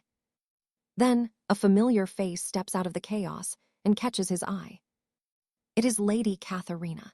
Arthur wonders why she is here instead of being with the other royal candidates. She explains her targets just vanished into thin air. Arthur agrees. This whole situation feels completely abnormal. Suddenly, more survivors come running into view. Sir William asks what is going on. Then the High Prophet, known as the Archon, appears floating in the air and tells the children to listen closely. The elders outside question why the Archon has appeared, as they do not understand what is happening inside the trials of Avalon. Pay attention here. The oldest master explains that demons from the void have invaded, and they need 60 minutes to fix the rules. Katharina is shaking, seeing absolutely no path to survival. But the prophet tells her to hold firm. Together, they can stand. He shouts that the warriors of Stirling will never bow to the void or fear the touch of death. Seeing his chance, William draws his blade, telling everyone they must face whatever is coming without flinching. He steps up as their leader. The crowd roars, chanting the Archon's words as they prepare for the end. Arthur knows the weakest shadow monsters are level 70. If a man that powerful says they can win, It means the coming enemies are truly terrifying. Outside, the elders say the void is attacking the core of the exam. They want to kill the elite humans currently battling in the 5th round. One elder tells the crowd to keep their heads. Do not panic and keep your faith in the Archon. Slowly, the frantic crowd settles down. Then a student points at the sky. The blood moon of the void has risen, and its power is descending. Knights form a wall of steel, but a voice from the dark mocks them, saying they are nothing impressive. Everything is going to die. 1 hour is plenty of time to wipe them out, and it is a shame it cannot taste their delicious flesh. Arthur watches as a level 19 void-infected orc warrior stomps into the light. People start to calm down, thinking they can survive since there are level caps in the war zone, and they might win if they stay united. But here is the part you and I need to watch closely. An insane number of monsters are appearing, all of them maximum level elites. Katharina looks at Arthur, asking for a plan. He just says it is a bit annoying but manageable. In the end, what really matters is the experience. He can gain a massive amount of levels from these monsters, especially since they are all enhanced and mutated. The dark voice just laughs at their fear. It mocks the Archon's idea of unity, saying 100 beasts will tear them apart one by one. William is frozen. The aura coming off these things is so heavy his body won't even obey him. The other knights on the stage draw their swords, preparing for the fight of their lives. Arthur just smiles and walks forward, as his massive undead army begins its silent, terrifying advance. And trust me, you and I are about to see him take on 100 elites alone. Wild, right? All right, you and I are about to see a cold main character tell his companion to leave. But when Lady Alina refuses, Arthur just tells her to do as she pleases. The knights notice he is a level 16 dark mage, and wonder if those terrifying summons actually belong to him. They want to join him, but they are frozen in fear. Still, they push through their despair to follow Arthur as he looks back at them. Alina declares that the people of Avalon will never fear war or death, as long as they still have breath in their lungs. The dark presence just laughs, mockingly saying that someone is clearly eager to die. It calls him brave, even claiming he might be worthy of becoming a lowly slave to the Abyssal Lord himself. Then it makes an offer Arthur cannot refuse. It promises that the gates to the underworld will always stay open for a man like him. Arthur just smiles, noting that he is about 50 meters away, which is more than enough distance to trigger his special ability. Everyone is shocked when he suddenly stops, questioning why on earth he would just stand there in the open. Now pay attention, because this is where the real power comes out. Arthur raises his hand covered in blue flames and summons his entire shadow army to end this fight. 100 warriors appear, stunning the other candidates because they have never seen a unique class this powerful before in their lives. The spy admits the speed is unreal, realizing that even with her own focus on agility, she cannot match these monsters. With a single furious strike, the army shreds through the enemy horde without breaking a sweat. It is an absolute slaughter. However, some beasts survive the initial wave and actually manage to counter the skeleton warriors with their own heavy attacks. We see their defenses dropping, and Arthur estimates their strength must be around 3,000 points at the very least. He figures that to withstand his strikes, a creature would need a constitution of at least 3,500. You saw that coming, right? This is the perfect setup for corpse explosion. As soon as one falls, our boy gains 8,000 experience points. That is an insane amount of leveling progress for this stage. He then triggers his explosion skill to wipe them all out and claim every single point for himself like a boss. Suddenly, a massive flash erupts in the sky, signaling the start of something much bigger and more dangerous than before.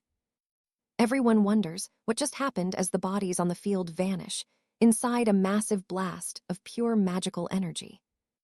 It is revealed that those killed by the explosion turn into even larger blasts, creating a deadly chain reaction across the field. They are terrified that he killed them all so easily, questioning how any ability could possibly be this broken and powerful. The Berserker Knight asks how Arthur got so strong, wishing he had awakened as a dark mage instead of his own class. Everyone agrees this young man is a legend, while the evil presence screams that this level of power is impossible. That strength should not exist in this realm, and the demon declares that Arthur has made a grave mistake. He vows to drink his blood and feast on his flesh as punishment. Soon, the moon begins to bleed dark energy, summoning massive hordes of monsters to surround everyone in the area for a final stand. The spirit wonders how he will survive this nightmare, since it looks like every human there is about to die in seconds. Arthur just glares at the moon, realizing that the demonic core must be hidden right inside that massive orb in the sky. His skeleton warriors tank every incoming hit, cutting down any creature that dares to step into their circle of death and bones. Then our hero takes a massive risk, launching a corpse along with himself straight toward that giant floating moon in the heavens. The demon calls him a complete lunatic for such a reckless move, but Arthur does not care, using the corpse right next to him as a detonator for one hell of an explosive attack. Once the barrier shatters, he unleashes the soul flame, striking the monster with a single, devastating blow that rocks the sky. Our boy is actually surprised. The monster did not die instantly like all the others he fought earlier. The demon is panicking, asking what kind of forbidden power this is as its very soul begins to burn. It cannot believe a mortal profession like this exists. Meanwhile, our young hero lands back on the solid ground with incredible grace and a firm, steady stance. He declares that if anyone dares to invade this land, they must be prepared to pay the ultimate price with their lives. Far away, a wise old sage is stunned as he senses something completely unusual happening in the air. The pressure from the abyss is fading at a terrifying speed, as if the core of the invasion was destroyed. Furious, the elder god asks if all the candidates in the tower were killed, vowing to hunt down and destroy whoever is responsible. However, the elder realizes he can still feel the life force of many humans, while the demon King Aura has retreated, feeling much weaker and severely wounded. The young knight Godby admits he was actually terrified for a brief moment there. The old man tells him to stop releasing that terrifying killing intent. Even a hero like Godby is confused, wondering who could be strong enough to injure a demon lord. Since every candidate is only around level 15 or 16, this just makes no sense. The demon won't stop screaming that it will kill Arthur, repeatedly summoning endless minions to swarm the hero and tear him apart. Even the enemies attacking the others are now ignoring their targets to charge at Arthur. Stick with me, because things are about to get even crazier. All right, you and I are about to watch Alaric turn a simple exam into a total bloodbath. Alaric is stunned that his blight burst evolved so fast, wondering if his constant use triggered this massive power-up. Right then, our hero's level skyrockets as those necrotic detonations tear through the enemy ranks like paper. Pay attention here. The onlookers are paralyzed with shock as Alaric commands his undead legion, saving them with his terrifying power. He orders his skeletal army to hurl the fallen corpses toward the sky, and once they are in position, Alaric declares there is no escape. The Shadow Lord vows to remember his face and promises eternal suffering once they meet in the void. But Alaric cuts that threat off with a devastating, high-level blight burst. The explosion deals massive damage, clearing the field. As the dust settles, everyone realizes they have actually survived the impossible. Outside the trials, the Grandmaster notes that the Void's dark presence has been completely wiped from the area. Even the spire is beginning to heal itself. Seeing the shift, the Elder asks for a report on the young recruits. 0 casualties. The news leaves the Elder absolutely stunned with disbelief. He never expected such a miracle and wonders what happened in that chaos. To be safe, they teleport the students out while analyzing the battlefield data. He checks if Alaric is all right with a surprisingly soft voice, and our boy coolly confirms he is fine. Soon, the High Chancellor appears as a magical hologram, declaring everyone will return to the capital for the final exam results. Serafina whispers that she could not even scratch those monsters, realizing how incredibly lucky she was to have Alaric protecting her. Soon, the group arrives at the Great Hall of Evaluation, waiting anxiously for their official combat scores to be posted. The elder notes the royal academies have brutal standards, so these rankings will be analyzed with extreme scrutiny. He is dying to know what happened in the void, but he is even more curious to see Alaric's final power level. The High Council examiners are glued to the playback, rewatching the carnage Alaric unleashed inside the trial. I know what you are thinking. Is he really that broken? Well, the Archmage certainly thinks so. Alaric's existence was only recently discovered, and the Council never expected his class to be this overpowered, suspecting he has awakened legendary talents. The judges agree this year was tough, but while Alaric is an obvious outlier, everyone else's scores need careful debate. Suddenly, the scoreboard lights up. Alaric has taken first place with a perfect score and an unprecedented level rank. Lord Alastair gets teary-eyed and shouts Alaric's name, while his buddies joke that he will be bragging about this for 20 years. Seraphina congratulates him for taking the top spot in the entire kingdom, and our boy actually cracks a small, grateful smile. However, this rare smile is a shock for Seraphina, who watches him closely before jokingly saying he looks quite handsome when he is happy and asking why he is always so serious. The elder is impressed Seraphina took second place, and while her friends cheer, you can definitely feel the envy in the air. Most students had decent rankings, but Cedric was the only one who absolutely tanked the most important exam of his life. Cedric is spiraling, knowing that with a score this pathetic, not even the bottom-tier academies will take him in. He screams in fury, refusing to accept the results and demanding proof for why his evaluation was so bottom of the barrel. The Spire detects his rule-breaking outburst and immediately disqualifies him. Moments later, the officials officially crown the year's highest-scoring student, Alaric. Garrett is cheering wildly, celebrating the fact that his leader achieved a legendary rank without even getting a single scratch. But the officials demand silence, announcing there is still one more prestigious title that needs to be bestowed today. A direct decree from the Royal Imperial Order, specifically for Alaric. He has been named the #1 national scorer of the year, sending shockwaves through the entire crowd. Lord Alastair thinks he has misheard, as this is a historic achievement. Alaric begins to magically ascend, wondering if this moment is actually real. His friends yell for him to stay focused, jokingly warning him not to die from the sheer shock. The other students lose their minds, erupting into cheers and chanting Alaric's name after witnessing such a legendary feat. The other elite candidates approach him, offering their congratulations and thanking him for the life-saving help he provided during the trial. They promise to meet again at the Royal Imperial Academy, insisting on treating him to an epic celebratory feast. Seraphina mentions he has always been the silent type, admitting that despite 3 years as classmates, they have not exchanged more than 10 words. However, Alaric deadpans that he has actually spoken exactly 26 sentences to her since they first met. Honestly, you and I can see why she is blushing. He is a total legend.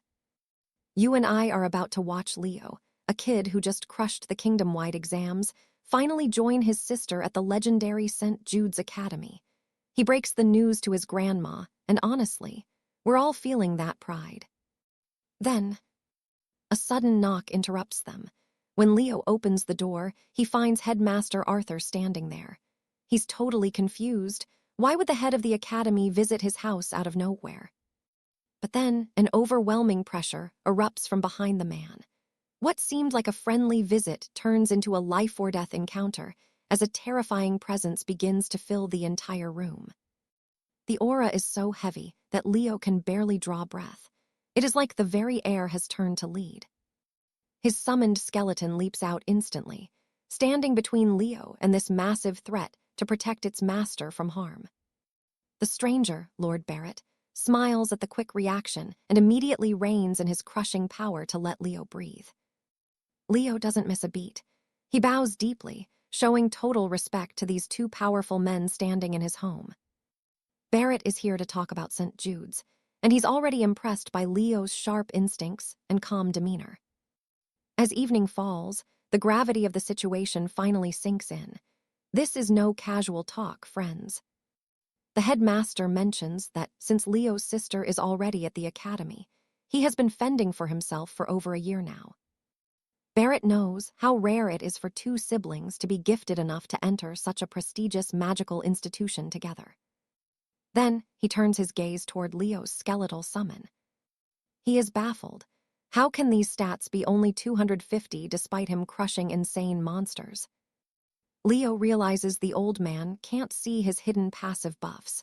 Barrett leans in, desperate to know what kind of legendary talent this kid actually awakened during his ceremony.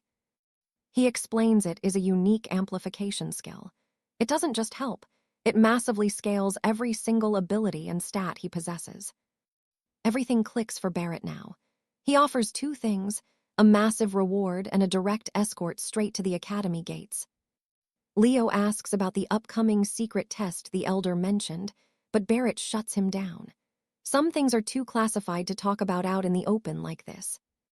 Leo is stunned that the choice is his. If it is this much of a secret, the mission must be something beyond legendary. Barrett keeps his lips sealed. Listen closely, because this test is a once-in-a-lifetime chance that Leo shouldn't even qualify for yet. He doesn't hesitate. He accepts the challenge immediately. Barrett lets out a laugh and presents the rewards for being the #1 student in the kingdom, legendary skill scrolls. First up, a card loaded with 100,000 academy points. In this school, those points are worth way more than actual gold coins. Then come the skill scrolls. These things are treasures that even veteran mages would kill to own. But for the final item, that reward is locked. It depends entirely on how he performs within the celestial spire. It is a prize so precious, Barrett cannot even give it away yet. Leo nods. If a powerhouse like Lord Barrett is this serious about it, that tower must be pure magic chaos. Time to go. Barrett tells him to pack his things as they prepare to warp to St. Jude's Academy. Headmaster Arthur sees them off, wishing Leo the best of luck on the wild journey ahead of him. The teleportation flashes, and suddenly they are there. The massive, sprawling grounds of St. Jude's Academy finally appear before Leo's very eyes. Leo stands before the grand gates, completely blown away by the sheer scale of the magical architecture. Barrett explains that the entrance itself is a massive defensive weapon. Even the strongest invaders would pay a deadly price for trying to break through these walls. Now check this out. They arrive at the housing district, and as Barrett explains the rules, a flashy red-haired student starts heading their way. This newcomer is losing his mind. He can't believe a legend like Lord Barrett is being so respectful to a fresh-faced rookie like Leo. The redhead introduces himself and asks where Leo wants to live for the next month of his life. He lists the options, shared rooms for 4, doubles, or high-end singles. The price gap between them is absolutely massive. The boy warns him to play it smart and save his points for gear and training later on. Leo listens, but doesn't hesitate. He picks the private single room immediately. The student is stunned. He asks if he's sure, since earning points at this school is notoriously difficult. Leo just nods. They head to the terminal, and he swipes his card to finalize the payment for his new home. The machine instantly deducts 2,000 points from his total. The other boy's jaw drops when he sees Leo still has over 133,000 points left over. Leo tells him it was his prize for being the national champion. The redhead instantly realizes he is standing next to a literal monster. He hands over the keys and a communicator, telling Leo to get some rest before the real chaos begins tomorrow. And as Leo watches them train, trust me, you and I know he is going to conquer. All right, you and I are diving into a world where Alaric thinks power comes easy. But a sudden knock at his door shatters his morning meditation. A familiar face asks if he remembers her. Alaric just smiles, telling the young lady he could never forget someone as striking as her. They set off together, as the young assassin offers to buy him breakfast while giving him a full tour of the grand 𝒍𝒊𝒑𝒊𝒆𝒔 Academy. Down in the dining hall, our hero picks a light meal, while his energetic friend piles her tray high with enough food for 3. Alina stops him in shock when he tries to pay with merit points. She warns him that this place still accepts common gold coins. Our hero admits he is completely broke right now. Alina offers to lend him gold whenever, insisting he save his points since they are incredibly rare and hard to earn at the academy. He only spent 5 points, but then Alina notices something on his screen that stops her dead in her tracks. Alaric has a massive hoard of merit points, leaving the girl absolutely speechless as she stares at his ridiculous total. Walking away, she explains that gold is for common items, while points should be hoarded for emergencies. Even with his massive wealth, he needs to be smart. Alaric suddenly pulls out a gift, the heart of the Goblin King. It is a legendary artifact that most adventurers would kill to own. Now pay attention, because this item is worth a fortune, easily over 1 million gold pieces on the open market. She asks if he is really just giving it away. Alaric smiles, calling her a true friend. Alina turns bright red with embarrassment but vows she won't refuse it. A while later, the two finish scouting the entire campus, and Alaric finally gets a good feel for the layout of 𝒍𝒊𝒑𝒊𝒆𝒔 Academy. Alina confirms his enrollment is done, but Alaric is worried. He asks why he can't find any records of his sister in the system. Alina suggests she might be on a top-secret mission for the kingdom, or perhaps transferred to a high-tier branch, like the Faculty of Divine Arts. She tells him not to worry since she is strong, giving Alaric the confidence he needs to head toward the main trial grounds. Upon entering, Alina calls out for her sister, Tavia, shouting that she has brought the kingdom's top-ranked champion along with her. Tavia introduces herself as an elven knight, currently at level 23. Our hero calmly replies that he is a necromancer, currently sitting at level 17. A nearby mage scoffs, claiming it is a joke. He snaps that they shouldn't bring worthless trash into this sacred hall as if they mattered. The crowd warns the mage to watch his mouth, reminding him that Alaric achieved the highest exam score in the entire kingdom. But the boy sneers, saying those scores mean nothing to him. He has seen past results and calls the competition nothing but pure garbage. He looms over Alaric, acknowledging that he might have been recommended by the legendary Master Baron. I know what you are thinking. This guy is a jerk. He warns Alaric that connections mean nothing here, only raw strength matters. If the newcomer dares to join this trial, he had better keep his mouth shut and ensure he does not get in the way. Alaric thinks this guy is even more arrogant than the nobles from the House of 𝒂𝒊𝒑𝒊𝒆𝒔. He calmly asks if the boy has ever cleaned his mouth. Furious, the boy demands to know what he said, while charging up a lethal fire spell in his palm. Suddenly, the elven knight steps between them, asking how he dares to launch a surprise attack. She orders him to stand down, as violence violates the rules. The mage obeys out of respect for Tavia, but warns there won't be a second time. Tavia explains they will regroup at 9 tomorrow morning to discuss the trial details since she cannot share them yet. Alaric simply nods and offers thanks. Alina mentions they need to purchase supplies and finish their preparations for this mission, which is going to be incredibly difficult. Alina tells the mage, Lucius, to save his pathetic complaints until after the trial is actually over. Lucius scoffs back, claiming he just wanted to see what kind of loser took his brother's rightful spot in the party. Tavia snaps that he is a rare class user who shattered every exam record in history. This revelation finally forces the mage into silence. Alina tells Alaric not to argue with a madman. She suggests they go buy some healing elixirs and a communication crystal instead. Our hero places his selected items onto the counter. They ask the clerk for help, ordering 10 health and mana potions along with a brand new communication device.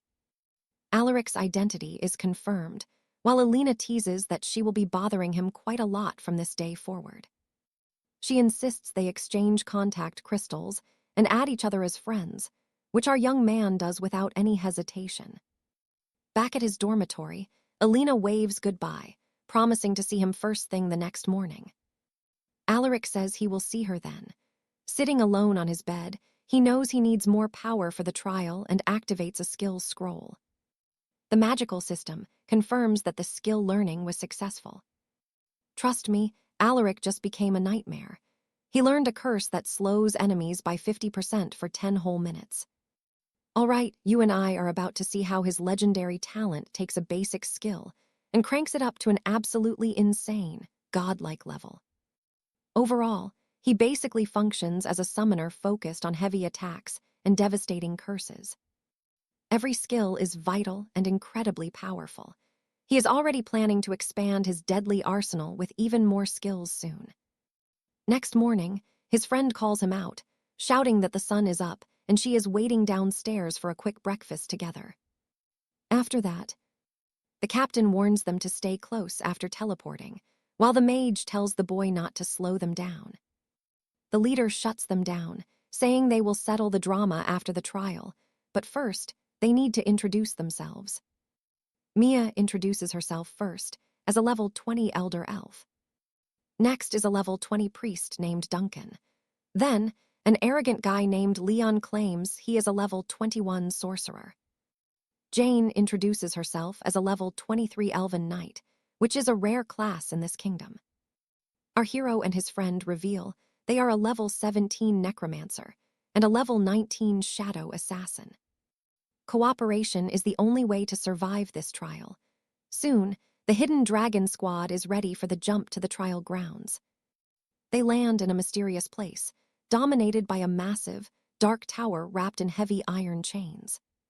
The girl recognizes the divine structure, and our hero wonders if it is this celestial power that is pulling them through space. They finally arrive at Mermaid Island, which sits right inside that massive, floating structure. The captain points out a mission stone that they must touch to unlock the trial details. As soon as our hero reaches out, he learns they must brave a dungeon as a team of 6 to claim a mermaid tier. It is hidden in the island's center, and he wonders if this rare item has a low drop rate.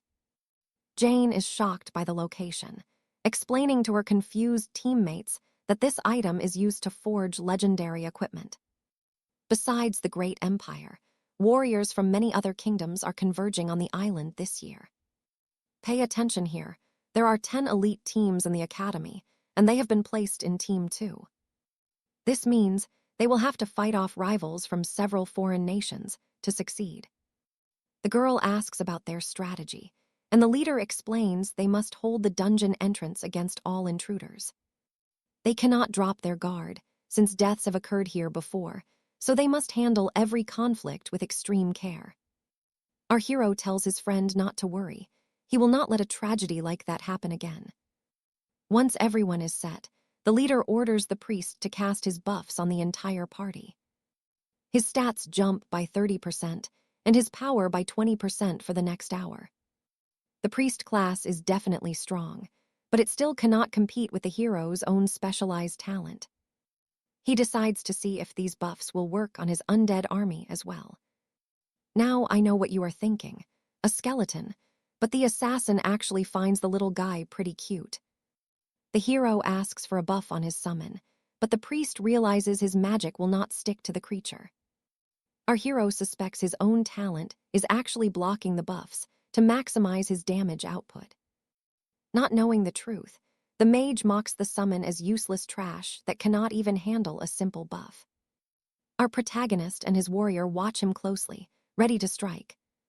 The mage charges his staff with energy and asks if the boy has a death wish. The captain jumps in, asking if they have lost their minds, and tells them to save the fighting for later.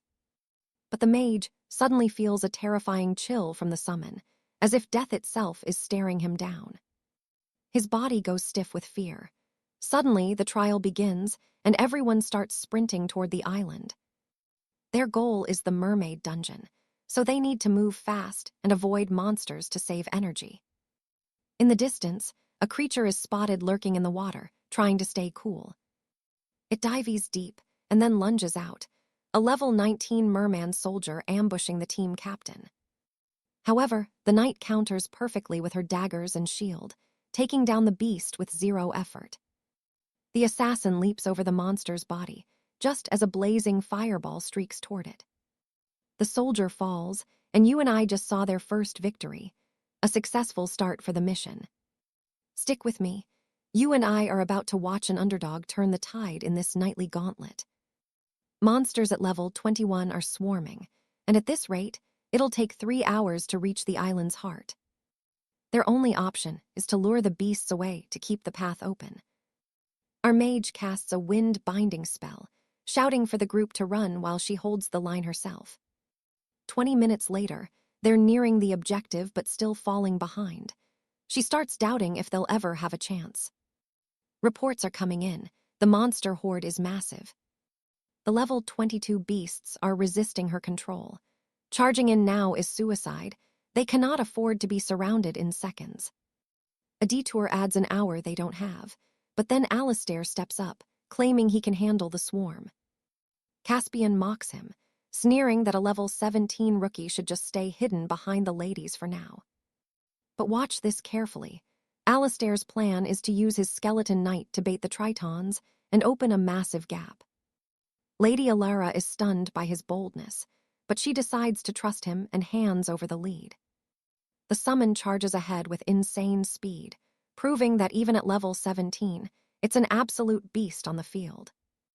With the path finally clear, the party rushes toward the center before 𝒖𝒍𝒕𝒊𝒑𝒊𝒆𝒔 recalls his soldier back to the void.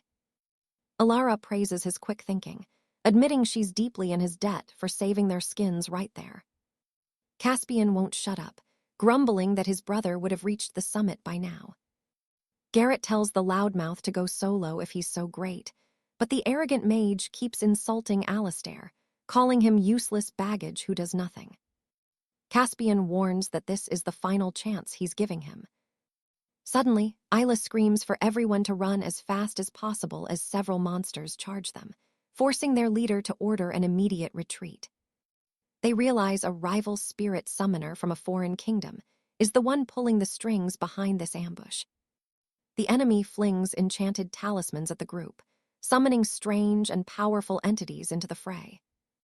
Mythical figures emerge, and rumors say this summoner can even call upon the ancient gods themselves. Caspian panics, realizing they'll never reach the mountain top if they get bogged down at this rate. The summoner laughs, declaring the Siren Vault belongs solely to his empire before mocking their desperate struggle. You saw that smug face, right? Well, the group is furious and ready to tear him apart for targeting them. Lady Alara turns to 𝒖𝒍𝒕𝒊𝒑𝒊𝒆𝒔 for a miracle, and the boy calmly prepares his next big move. He sends his skeleton knight back out to lead the massive horde in the opposite direction. It's a start, but 2/3 of the monsters are still blocking their way. 𝒖𝒍𝒕𝒊𝒑𝒊𝒆𝒔 surprises them all by summoning a second skeleton knight, giving it a quick pat before sending it into battle. As the new horde arrives, his summons successfully draw them away, leaving the team in absolute awe. The group is incredibly grateful for the breathing room now that the situation has finally stabilized. They prepare to hunt that summoner down, but Caspian is fuming while watching everyone else shower 𝒖𝒍𝒕𝒊𝒑𝒊𝒆𝒔 with praise for his actions. And the enemy summoner, on the other hand, can't understand how this ragtag team managed to slip through his wall of creatures so easily. He orders his archers to ready their bows, desperate to take down the invaders controlling the tritons. Arrows rain down, and the team realizes they're being targeted by the legendary sharpshooters of the Kingdom of 𝒖𝒍𝒕𝒊𝒆𝒔. Protective shields go up, but the volley is chaotic, and several arrows find gaps in their defenses. 𝒖𝒍𝒕𝒊𝒑𝒊𝒆𝒔 declares the real fight has begun, while Isla stays safe behind a wall of protective bone. After the initial clash, the team scatters, realizing they need a focused mage to regroup and suppress the enemy. Caspian corners the captain, demanding to be moved to another squad immediately. He gives her a final ultimatum: either 𝒖𝒍𝒕𝒊𝒑𝒊𝒆𝒔 leaves, or he does, but the team immediately snaps back, defending the boy's honor. Garrett calls the mage shameless for trying to get rid of the one person who's actually keeping them alive. Caspian stays smug, certain the captain will choose his high damage output over a lowly summoner. He thinks he's the MVP, and that his pressure will get the rookie kicked out for good. But Lady Alara stands tall and tells Caspian that if that's his choice, he can leave the team now. Talk about a reality check. You and I just saw a toxic teammate get exactly what he deserved in the end. All right, you and I are watching this knight give up her shot at the Royal Academy, but her friend warns him he has forgotten exactly who she is. As a high elf knight, her honor won't let her bow to a tyrant's demands.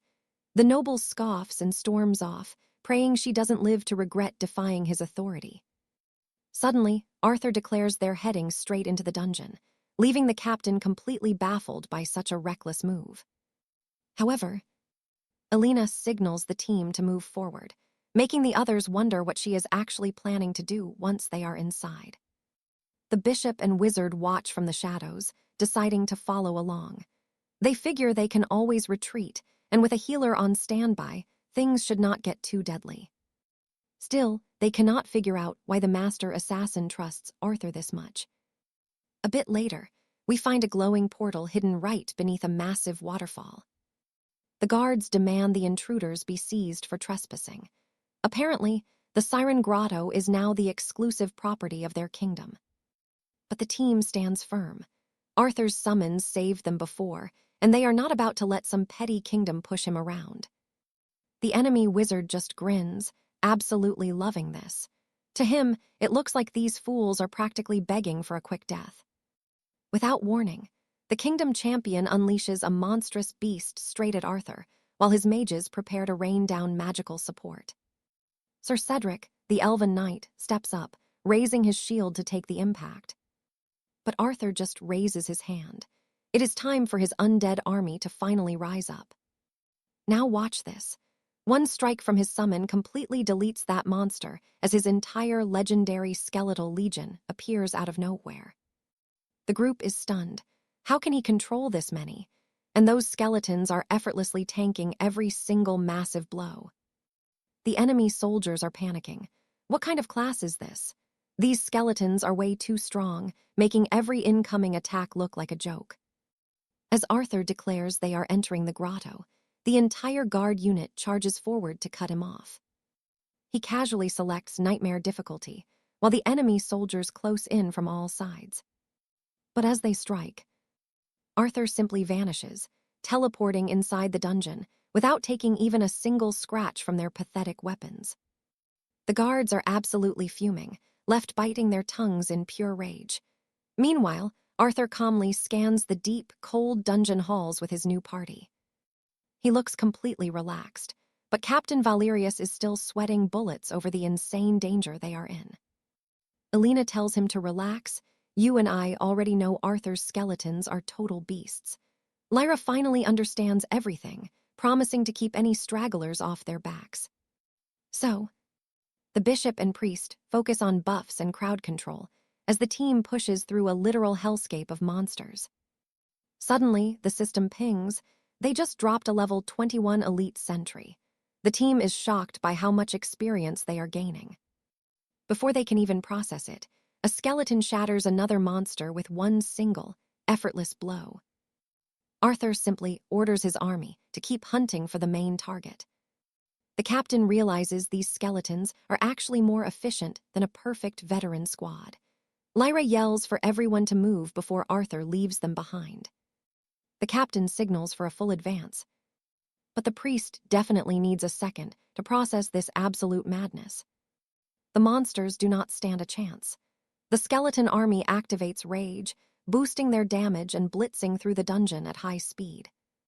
The captain realizes this is the easiest dungeon run of her entire life. She has not even had to draw her sword yet. The two support mages realize they are basically useless right now. The healer just shrugs, deciding to hang back and enjoy the ride. They eventually hit a massive dead end, but strangely, there is not a single monster lurking in the area. Lyra points straight down. The boss is here, and it is waiting for them right now. The Naga Empress appears, level 23 with insane stats, even more terrifying than the goblin King Arthur fought before. Lyra offers to bait the beast, but Arthur tells her to stand down. He has got this covered. Arthur's skeletal legion leaps into the abyss, ready to erase anything that dares to threaten their master's path.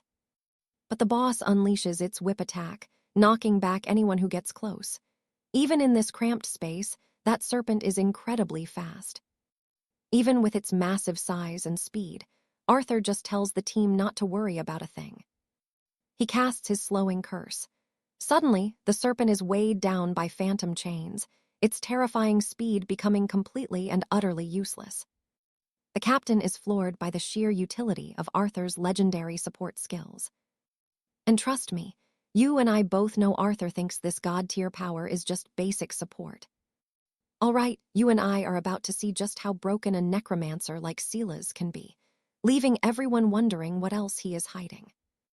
The serpent lashes out in a desperate struggle for survival, unleashing its deadly strangle move against the summons. Spotting a creature closing in, the beast sprays lethal venom directly at 𝒖𝒍𝒂𝒕𝒊𝒑𝒧𝒆𝒔 skeletal guardian. But since they are already dead, the poison does nothing, allowing the summons to tear into the monster. A skeleton drives its sword into the beast's mouth to finish it off right there. As the floor trembles, the system confirms they have slain the level 23 Sea Queen's serpent, granting them 50,000 experience points. Father Thomas is shocked. He did nothing but still gained a massive amount of experience. The assassin snaps at him to shut up and keep moving before he gets left behind. Captain Alaric says they must follow 𝒖𝒍𝒂𝒕𝒊𝒑𝒧𝒆𝒔, since that serpent was just a pet for the real Sea Queen waiting ahead. As they walk, a foul smell of rotten fish clearly fills the damp air. They soon find a hidden cavern with a massive temple made entirely of ivory. Now you and I need to watch this closely. There are 60 patrols and 180 elite sea warriors waiting ahead, and facing them all at once is a suicide mission for any normal team. Our hero stands ready, flame in hand.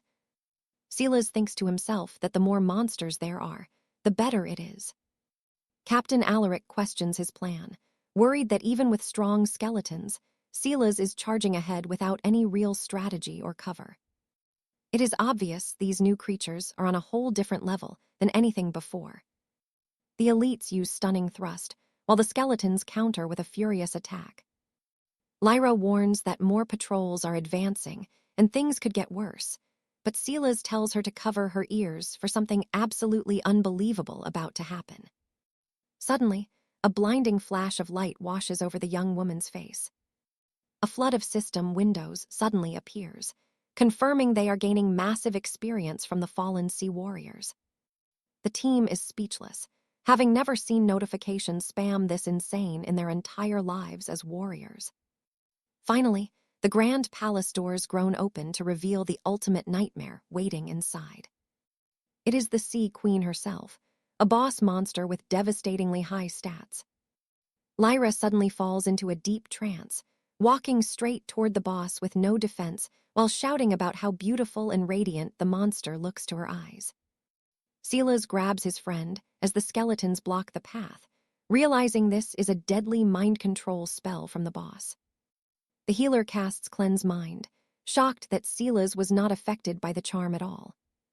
The confused Lyra asks what happened, feeling totally exhausted and unable to remember a single thing.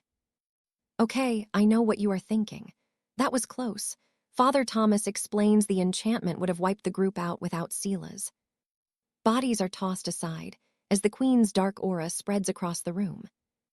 The Queen's form shifts, becoming slender and demonic right before their eyes. She unleashes a terrifying scream that echoes through the water she releases. Captain Alaric says a normal team would struggle to even face her. Defeating her would normally take an hour, yet no one can predict what 𝒖𝒍𝒂𝒕𝒊𝒑𝒧𝒆𝒔 will do next or how he will fight. The Queen's power dwarfs the skeletons, and Lyra is starting to lose her nerve in this battle.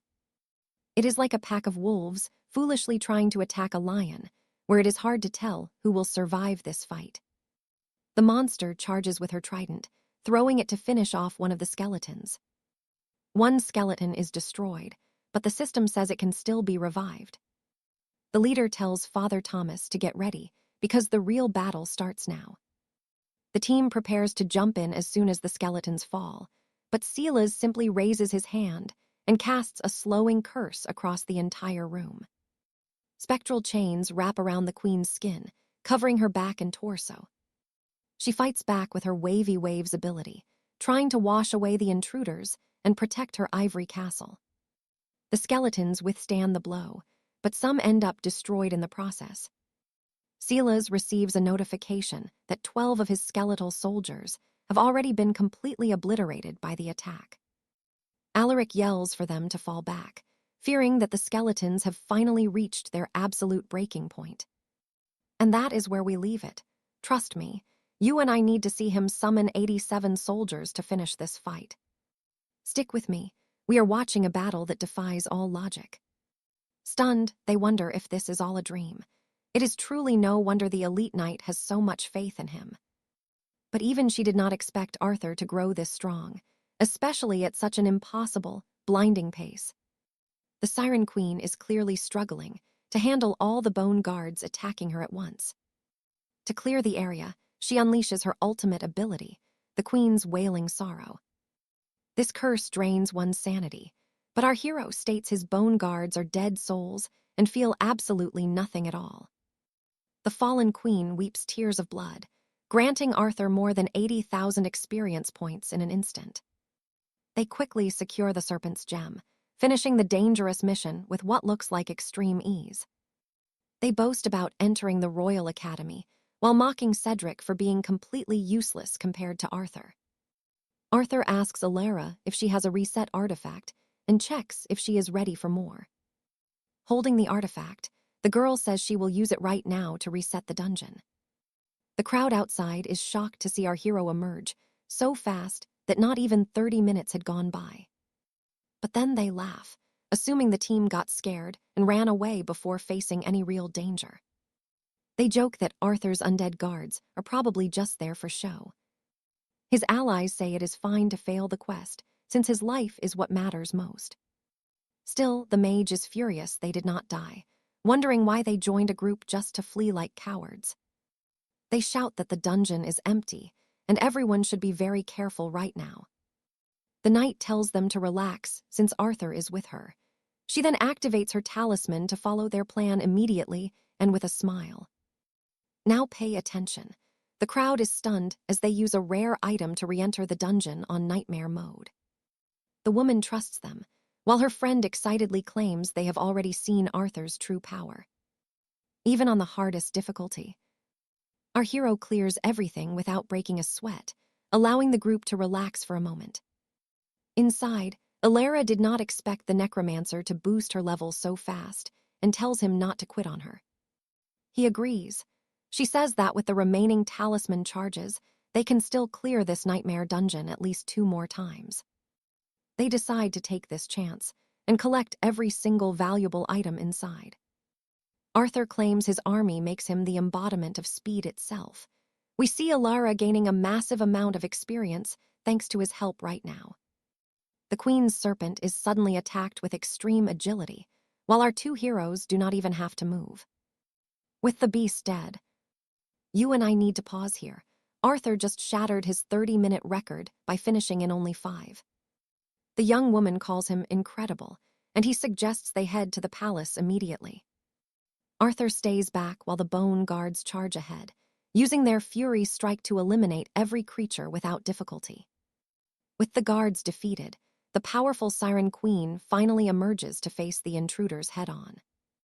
We see her majestic form, rising from the center of the turbulent, swirling waters. Alara looks away and shouts for Arthur to advance, joking that she chooses him like a battle familiar for this final fight right now. Our hero quickly uses his slowing curse to keep the monster from moving effectively. The creature takes massive damage as the necromancer triggers a chain of violent corpse explosions. The queen is finally slain, and they obtain the serpent's gem, which was their ultimate goal. Suddenly, the girl notices her level is shooting up all at once. She calls him incredible for the help, but Arthur begins thinking back to the very first time they ever met when they were both younger. Back then he was level 10 while she was 19, but after all this time, she has barely changed.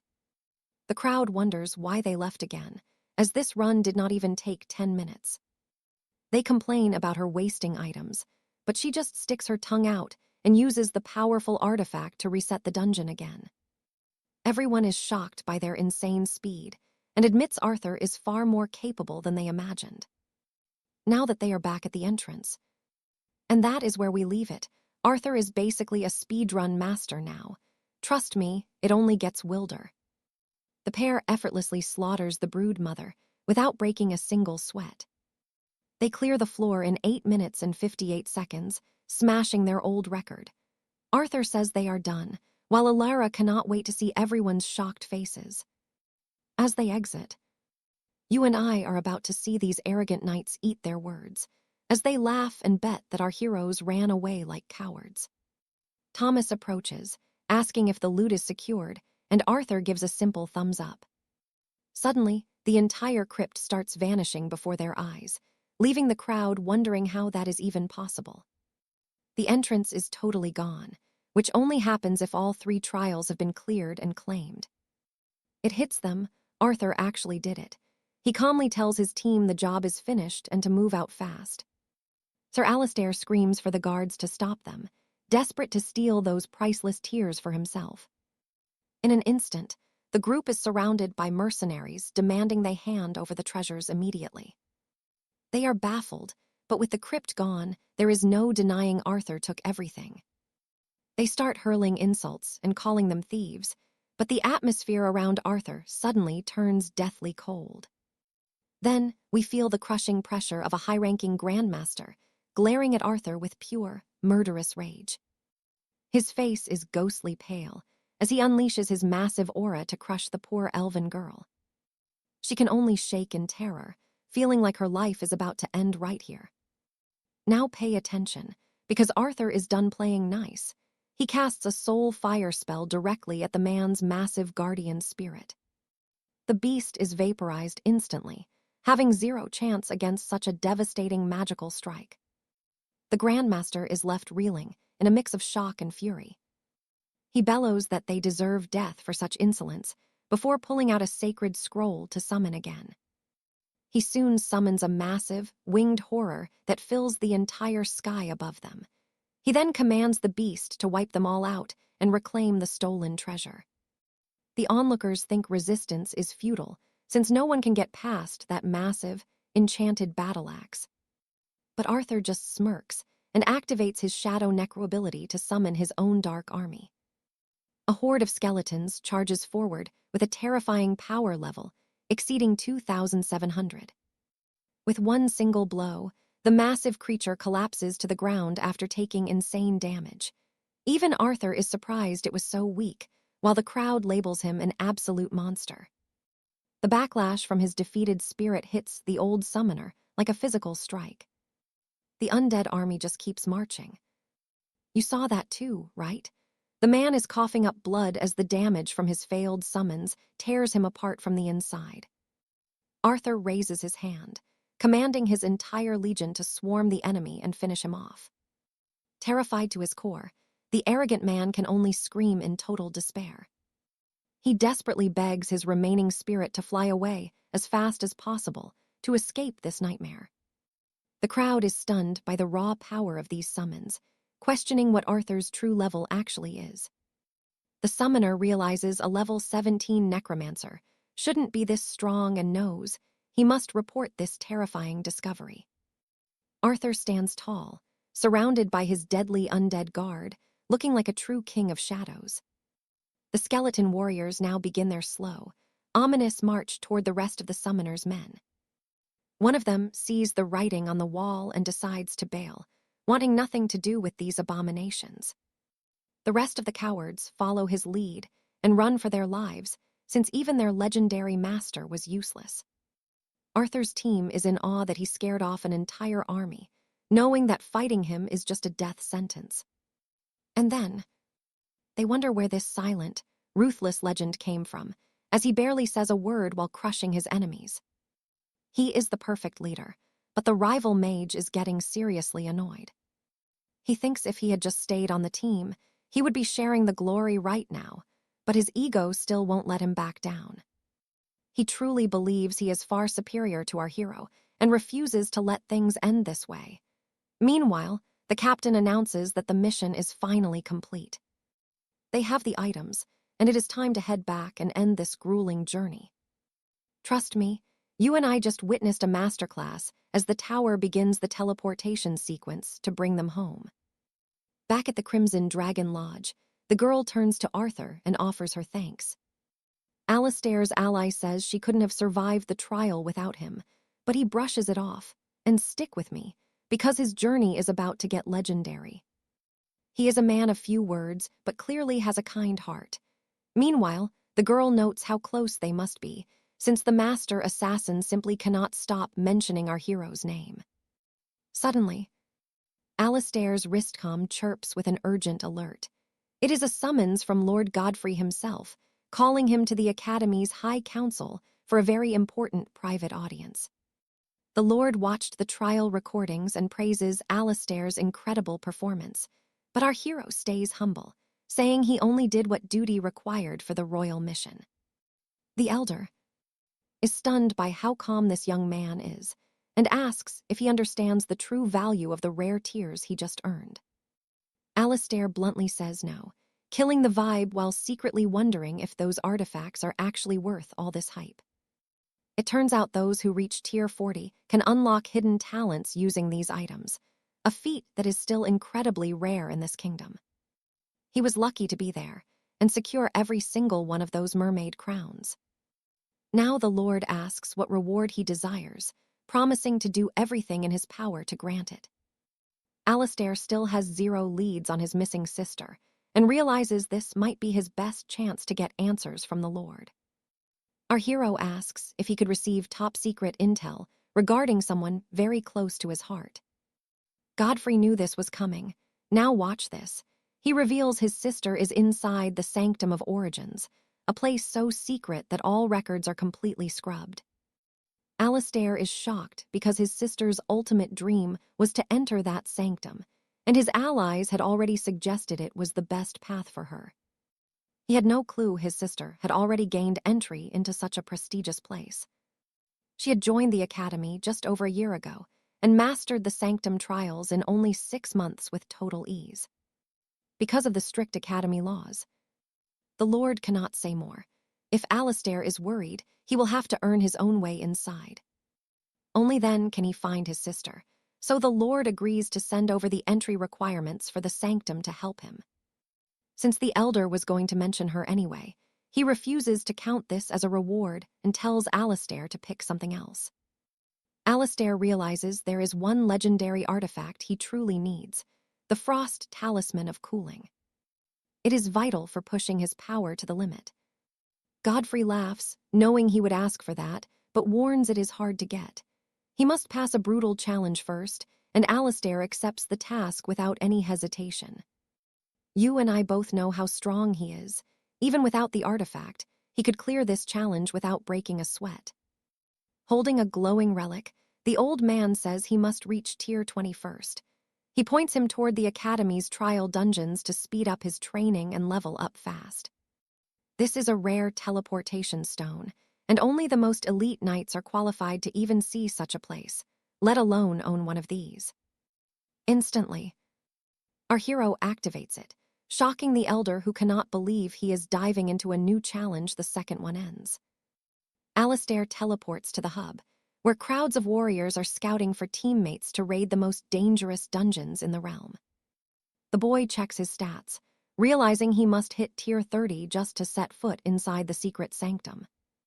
Looking at all the data, he wonders how his sister hit such a high rank only 4 months after joining this elite royal academy. The infernal difficulty level is insane. He cannot clear it alone and wonders how to earn merit points. But then, someone taps his shoulder from behind, politely asking for a moment of his time. A stunning young woman stands there, asking if it is his first time visiting the dangerous lower dungeon wings.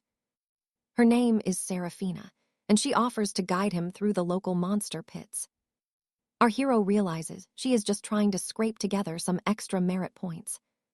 He asks for her price, and she gets nervous, stating it is only 100 merit points for a full breakdown of the area. She gets the payment instantly and sighs with relief, thanking our hero for being so generous with his hard-earned points. She explains the wing has tier 20, 30, and 40 zones. The upper floors even house terrifying tier 70 dungeons for legendary masters. Massive raid dungeons here require 40 warriors, and the hardest ones need 100 men, with 95 distinct dungeons in total. Every dungeon has a record time, and smashing those records earns you massive bonus rewards. Next, she shows him the recruitment and bounty hub. This is the place to take on quests for points and find reliable allies. And that's where we leave it. Trust me, you and I are about to see if Alistair can earn enough merit from these dangerous academy missions to finally reach his sister and uncover the Sanctum's dark truth. All right, you and I are about to watch 𝒖𝒠𝒻 hunt for 1,000 merits to enter the Grand Academy. The biggest rewards only pay 10 merits, while most tasks are worth a measly 2 or 3. Looking quite nervous, the young guide Lyra explains that the task is incredibly difficult.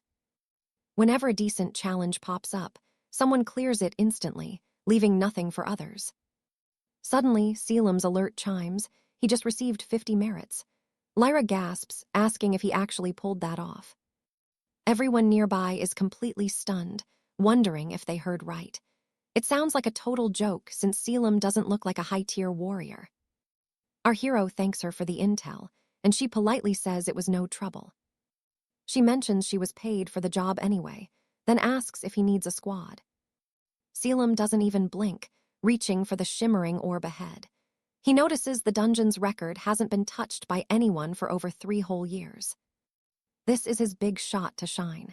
He instantly picks the dread sovereign difficulty to breeze through the challenge. The onlookers are confused why he's entering such a low-tier zone and wonder if those merit points were just fake news. We see. Inside the vault, 𝒖𝒠𝒻 orders his bone soldiers forward. Outside, the crowd waits to see what results he actually brings back. His skeletons easily crush the smaller monsters, allowing him to charge straight for the boss to save time. He soon reaches a dark lake, spotting his primary target. It is a massive worm tortoise with insane defense, dwarfing even the Titan Queen, who is 5 ranks higher. The beast leaps from the water.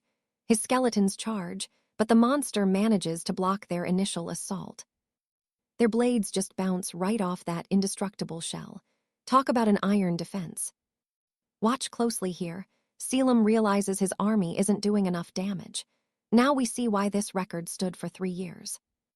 He ignites his soul flame, deciding to use his deadliest skill to end this fight as quickly as possible.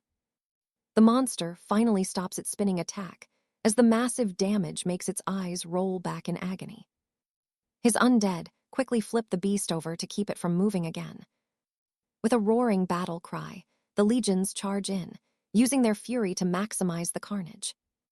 Just like that, the boss is finished, granting 𝒖𝒠𝒻 a massive flood of experience points. His bar jumps by 35%. One more run should be enough to push him to rank 18. He wonders about the next reward. Outside, bells toll as a new record is set, leaving the town wondering who did it. People are absolutely shocked to see a solo rank 17 warrior finished the trial alone. He was twice as fast as the previous legendary record. 𝒖𝒠𝒻 finally steps out, looking incredibly calm and confident. He earned 5 royal merits from that run alone, and knows this is his best chance to farm. He needs those merit points. Everyone is amazed he's going back in. High-tier knights even ask if they can follow him. At the orb, he sees a rank 18 zone, but he needs to clear the Forbidden Grove once more first. You and I are probably thinking the same thing. Is he really only at rank 17? It's unbelievable. 30 minutes later, he emerges again. He finally has everything he needs to advance to the next deadly stage. On the display panel, he has shattered another record in less than 35 minutes. A true legend is rising. People now believe he might even break the record for the terrifying web spinner's crypt. 𝒖𝒠𝒻 looks at the old record. It's so slow that he wonders if the previous teams were just pathetic. He feels a bit bad for what's coming, but he needs merits. He locks in the dread sovereign difficulty. Walking inside, he enters the web spinner's crypt. A heavy, oppressive darkness hangs over the entire place. Raising his hand, he uses a blue flame to light the path. His vision clears up, and we see a massive spider watching him from the deep shadows. This place turns out to be a massive, winding labyrinth. He has to use his skeletons to find the boss room. There are so many paths, and his army constantly entering combat is really starting to mess with his timing. Looking up, he realizes the tiny spiders are actually dungeon monsters scattered throughout the entire tunnel system. He decides to test a skill to see if he can farm experience from them. He just wiped out 100 at once. You and I need to see what's coming next. All right, you and I are about to see our hero gain experience like an elite beast. A massive win, but something feels off. His guardian knight is suddenly swarmed by those nasty, crawling creatures from every side. Its health drops at a terrifying speed as the swarm bites deep into its enchanted bones. Leo commands his soldier back to the summon void, thinking this is his usual strategy for slowly grinding down a powerful boss. But wait, the recall fails. He realizes the sheer weight of those creatures might be pinning his knight to this world. So, he triggers corpse detonation to blast those bugs to smithereens. He secures the experience and saves his soldier. He has to milk this perfect training spot for everything. He deploys his 100 knights in squads of 10, so they do not get swarmed again. 10 minutes later, he faces the Arachnid Queen. Her stats are insane, but he knew he would find her. Watch this, he tells her she loves unfair fights, so now he is going to return the favor. Outside, the noble lady wonders if he can pull it off. The others insist it is impossible, since time is already running out to set a new record. One single run earned him 80% of his experience. But after an hour and 32 minutes, the fight has dragged on far too long. He is going to have to run it all over again. The lady outside grows worried. Too much time has passed, and she wonders if our hero met his end inside. Suddenly, he emerges. She is startled and quickly asks if he actually managed to clear the entire dungeon. She doubts it, since clearing a dungeon alone is meant to be impossible. But our hero just gives her a cold look and says the opposite is true. The noblewoman is stunned. His clear time rivals a full team of 5 elite knights who held the previous record. Even so, Leo stays completely chill, acting like he just took a casual stroll through the park. He asks for an even better training ground. She tells him this dungeon is already the best the kingdom has to offer. There is no denying the Arachnid Nest is a legendary source for gaining power. 1 clear equals 4 trips to the Enchanted Woods, but it usually takes an eternity to finish. He asks for another option. She thinks for a moment, then mentions the barren wastes of tyranny. Usually, 40 warriors at level 20 team up to survive that massive desert. Veterans often bring new recruits along for protection. You and I both know the question, can he solo this? He needs to be level 20 to enter, which is the requirement for St. Boz's holy mission. He thanks her and says he needs to level up faster to reach 20, leaving the lady totally speechless. With a bold smile, Leo declares that every bit of experience in that place will belong to him alone. The Council of Elders watches the magical display with pure excitement. Lord Bayuan admits that even though he has already met the boy, his skill in action is still shocking. Others agree he is remarkable, already outshining the best veterans in the Order of the Hidden Dragon as a mere rookie. The bearded lord asks if the boy possesses some hidden gift. He does, but nobody asks for details. In this kingdom, asking about a knight's secret talent is highly disrespectful. Based on this trial, he is clearly an elite warrior. The others agree, especially since his sister already joined the famous Academy of Archmagi. She is training under a master known for spotting true greatness. It is likely our hero will be the next chosen one to join her. 2 new stars are rising for humanity. The dark-haired lord says this boy is destined to become something truly incredible. A one-man army fighting hundreds of foes and slaying dragons in the sky. This time, however, The young man did not kill every single spider, but he still earned 70% experience, optimized his run, and is about to shatter yet another world record. The victory bell rings again. Everyone realizes Leo has achieved the impossible once more. They are calling him a true prodigy. However, a jealous rival scoffs, claiming it is just luck. People are confused, but the jealous mage claims Leo has high-level connections. He insists the boy was gifted legendary items, and without them, he would be absolutely nothing. The crowd gets annoyed.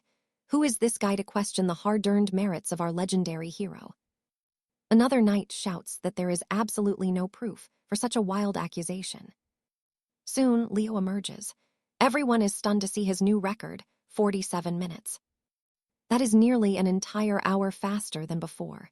Leo glares at the mage, who screams that he is just a spoiled brat with powerful secret backers. Leo releases his aura. Trust me, he is done. All right, let's dive into a tale where our hero has reached his limit, with this arrogant noble brat blocking his path. This loud-mouthed fool claims he isn't scared, puffing out his chest with a massive, unearned ego. But deep down, he knows he's cooked. His legs are literally shaking from the terrifying pressure radiating off our lead. Our young knight simply turns away, refusing to waste another second on this idiot when he needs to hit rank 20 today. A bit later, the boy raises a hand, confident he'll ascend once he clears this abyssal vault one last time. And just like that, by crushing the monster, he hits stage 20. Now pay attention to how his stats start shifting. The biggest shock is his necromancy skill finally leveling up.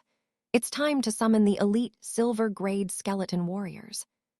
The moment they rise, his mana pool is drained by over 500, an absolutely massive cost. It's far more draining than before, but their stats are basically boss level, and their berserk skill has evolved as well.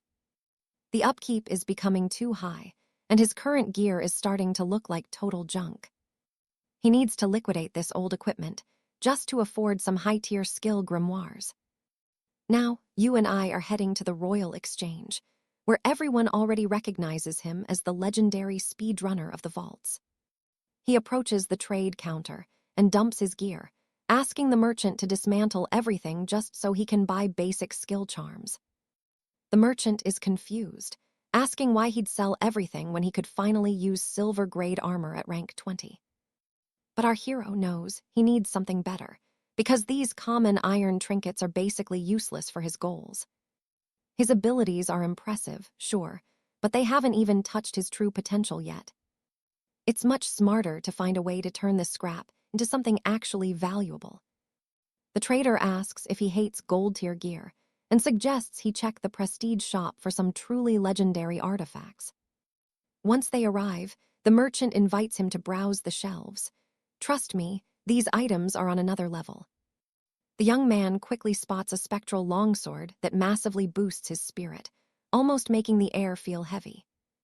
Everything here is top tier, and the set bonuses are insane, but the prices are way too steep for a beginner. Even the enchanted cloaks and rings carry a heavy price tag, though they'd help increase his mana capacity significantly. The set effects are definitely interesting, but there's nothing here that really blows him away. He's about to walk out until he overhears people mocking a rusted weapon worth 50,000 points, calling it total garbage with 0 attributes. As he gets closer, he realizes the price is astronomical, making it clear that almost nobody at this academy could afford it. But then it's revealed, an evolvable Soul Reaver from the Wraith King set, capable of summoning a hero general. Our lead is hooked. His skeletons need a leader to command the ranks, and this set piece is incredibly rare.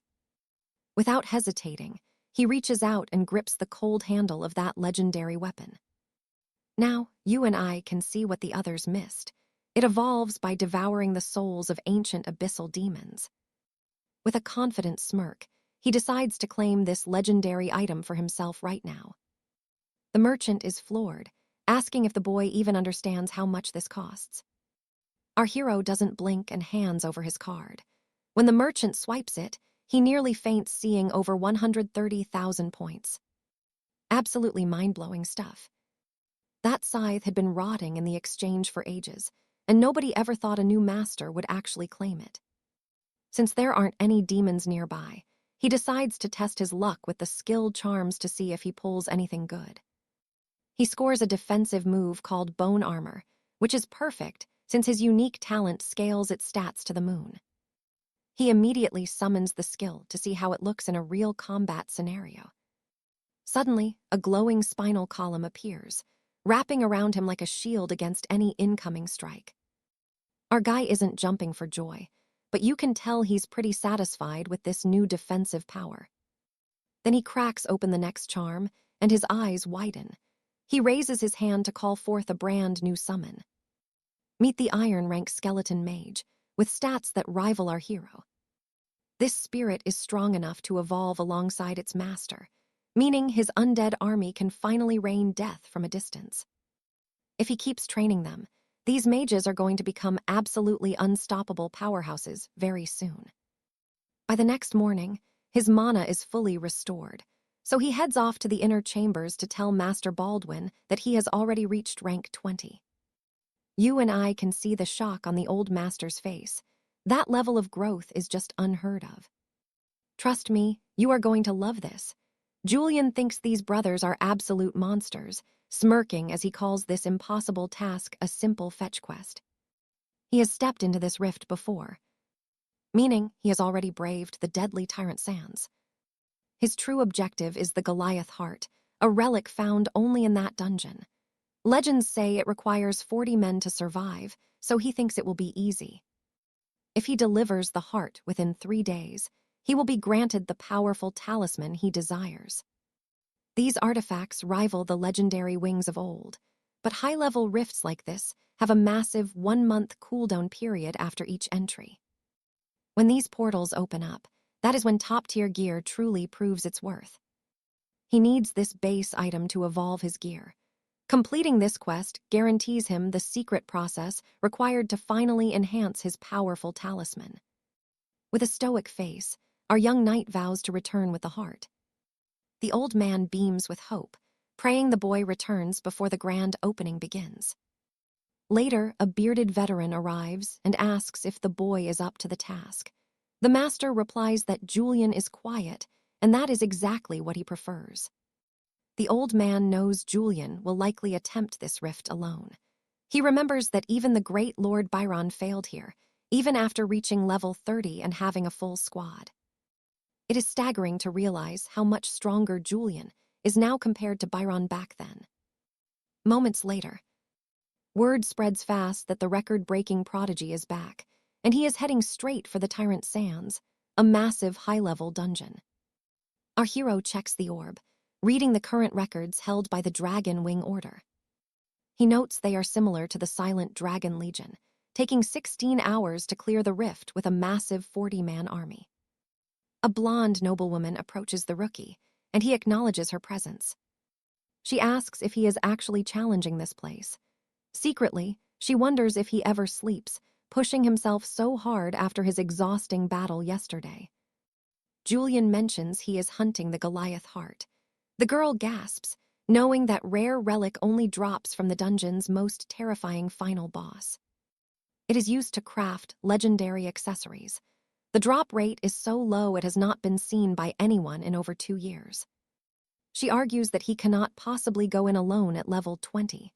Panicked, she asks where the rest of his raiding party is. Suddenly, she covers her mouth in pure shock. Now pay attention here, because Julian is about to attempt this solo, even though the record hasn't been broken in 4 years. She is terrified for his life, just as a knight in golden plate armor arrives. This massive titan looms over her, blocking out the sun before roughly shoving the poor girl out of his way. These are the elites of the Vanguard Guild, here to shatter the Tyrant Sands record.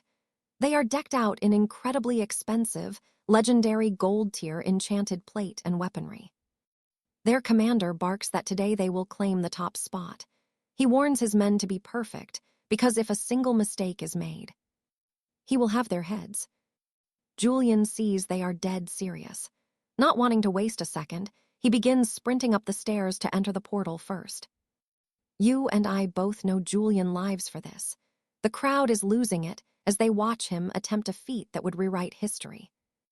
The silver-haired captain scoffs, asking who is foolish enough to go solo. He sneers that this rookie clearly has no idea what he is entering. He commands his knights to ignore the boy, calling him a child with a death wish as they prepare to breach the dungeon. Inside, a punishing wasteland of sand stretches to the horizon. The sun hangs directly overhead, baking the world in a relentless, golden heat. Navigation is impossible without shadows. Since others took 16 hours to finish, this massive desert must be absolutely gargantuan before reaching the final lair. Thus, Julian realizes he must explore. He summons his legion of skeletons, ordering them to fan out and scout for any hidden monster threats. Entry costs 500 points, and resetting the cooldown costs 2,000 more. His 80,000 points will vanish faster than he expects. Suddenly, his scouts find a target. An elite phantom tree looms in the sand, exactly the kind of nightmare one expects in this hellscape. This basic mob has the power level of a rank 24 boss monster. If he had not evolved his skeleton soldiers, he would be stuck here for hours fighting just one. His undead soldier shatters the beast easily. The experience gain is massive, making this desert an absolute goldmine for leveling up his core abilities.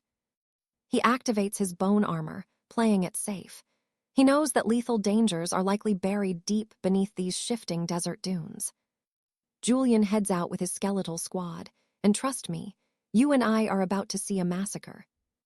All right, you and I are about to see Arthur reach a hidden sanctuary in the wastes, a literal oasis. But in this cursed land, beauty equals danger, so he sends his knightly battalion ahead to scout the perimeter. Giant scorpions lunge out, proving him right, and man, it is lucky he didn't go in there alone because that was a close call.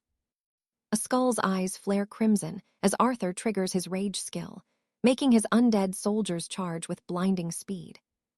Those monsters get carved in half like nothing, and the experience points.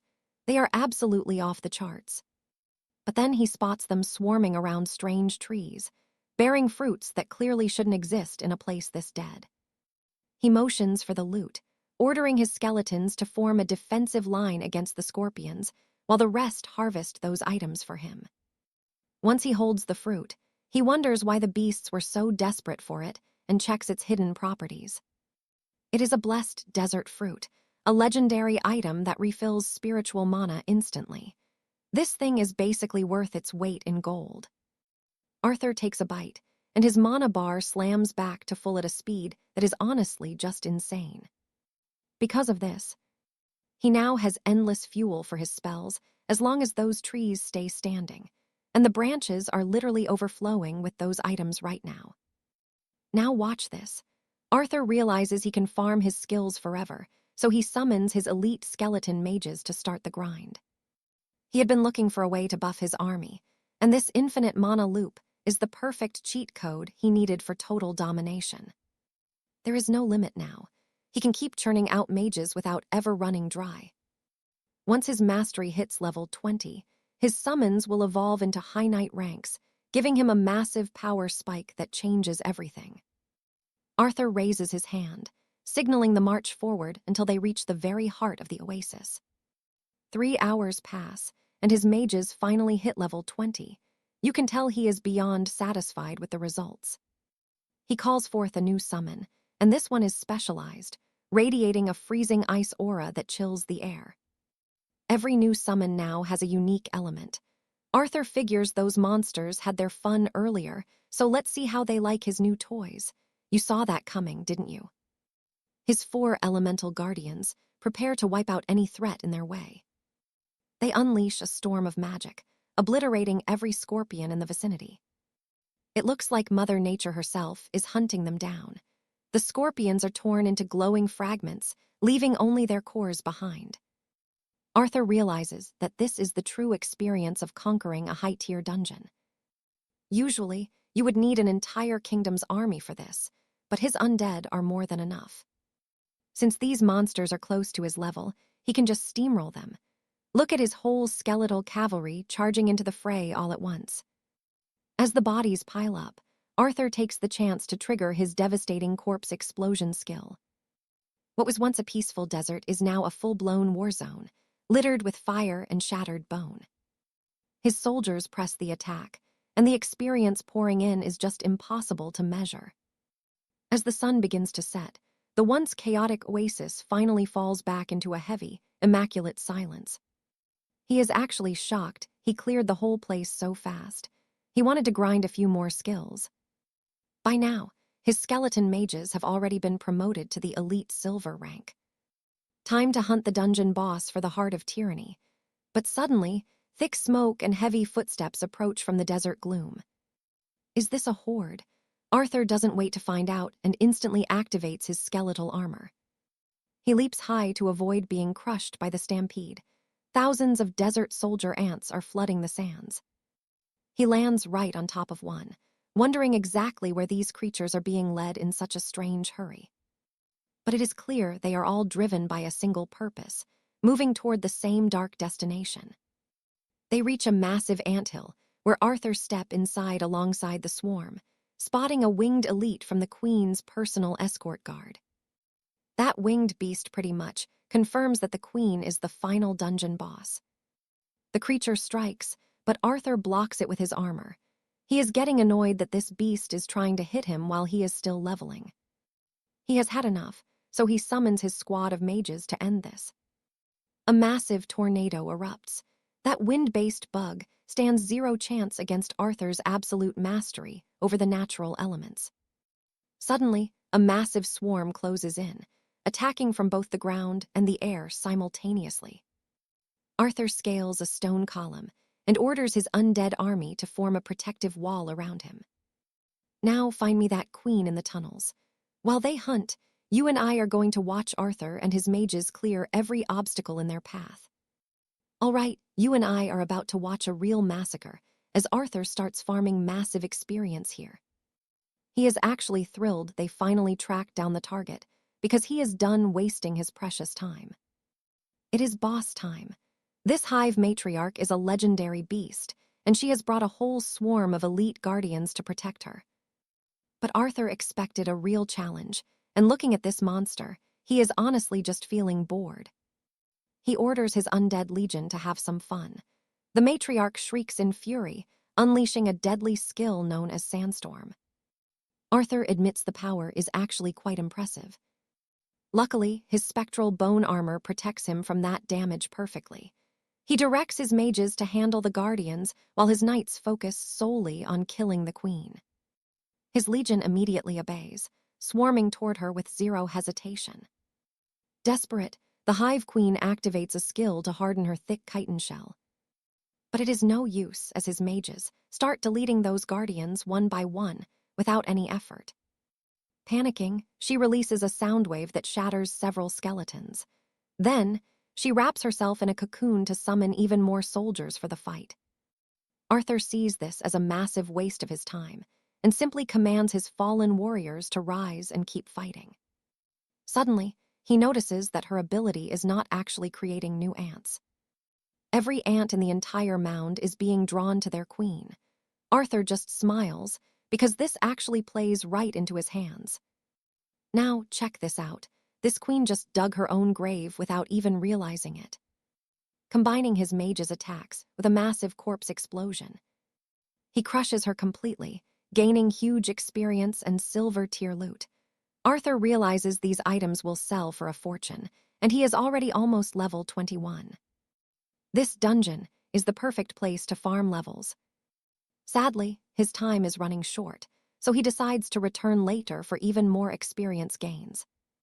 2 hours later, his skeletons are busy slaughtering a giant sandworm that was trying to ambush its master from right beneath the shifting desert dunes. Arthur finally reaches a part of the dungeon that looks completely different from anything he has seen before. It is a massive palace housing the Lion King, a true world-class boss monster. Arthur realizes he has finally found the perfect spot to launch his full-scale invasion.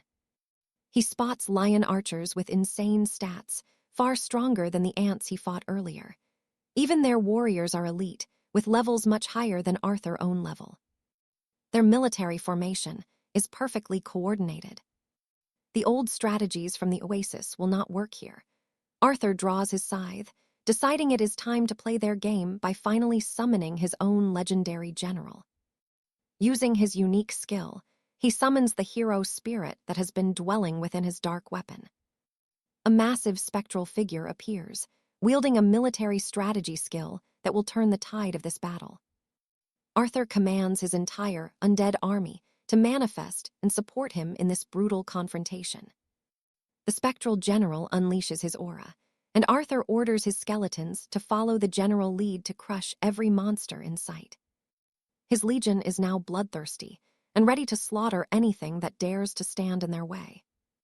Sensing this terrifying aura, the Lion King lets out a thunderous roar to alert his entire pride. Every archer uses their precise shot skill at once, raining thousands of deadly arrows down on Arthur's advancing army. However, the projectiles are instantly vaporized by the sheer mana of his skeletal mages. That magical power is so overwhelming, it forces the enemy warriors to retreat in fear. It is a pity that those enemy corpses fell inside the palace walls. You saw that coming, right? He cannot use his explosions yet, but he still has the front lines to work with. Arthur plans to use them perfectly. The spectral giant unleashes a rage strike as the skeletons charge into the fray. Arthur orders half of his mages to blast open the main gate so he can finally face the boss. But the gate is incredibly tough, making him wonder why it is so resilient. He soon realizes this massive dungeon requires high-level coordination to break through such a defense. He just smiles, noting that every problem in this world can be solved with enough raw damage. He orders his minions to stack the bodies right against the palace entrance. As everyone gathers, crackling lightning starts erupting from the fallen corpses. Once he triggers the massive explosion, the reinforced palace gate simply cannot withstand the absolute force. Arthur and his general charge into the castle with total confidence. Ahead, sitting casually on the throne, is the Lion King himself, looking completely relaxed.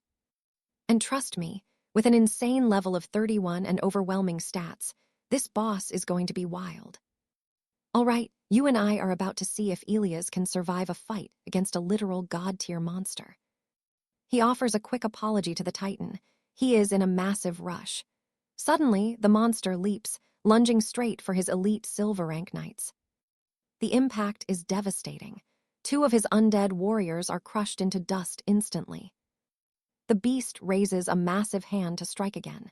𝒖𝒍𝒂𝒕𝒊𝒆𝒔 commands his forces to stop it now. His sorcerers unleash a lightning storm, locking the boss in place with a sudden surge. His army swarms the giant, landing blow after blow.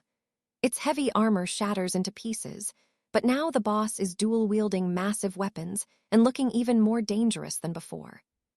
It unleashes a spinning storm, carving through his undead ranks like a hot knife. 24 soldiers are gone.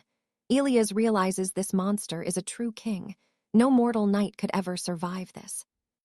He extends his hand, casting a slowness curse to keep his army from being slaughtered. Trapped and desperate, the beast lets out a hellish scream that vaporizes 14 more of his men. 𝒖𝒍𝒂𝒕𝒊𝒆𝒔 watches his bone armor disintegrate. It lasted only 2 seconds against that terrifying burst of raw power. Now pay attention here. 𝒖𝒍𝒂𝒕𝒊𝒆𝒔 knows he cannot lose his entire army now. He refuses to give up, raising his hand to blast the beast with the searing heat of his soul flame. The boss reels from the agony, crashing to the dirt. 𝒖𝒍𝒂𝒕𝒊𝒆𝒔 shouts for every soldier to focus their fire right now. Every mage and knight charges forward, throwing everything they have at the fallen giant. 4 more soldiers fall to simple, desperate swings. Still, the army pushes on with fury strikes.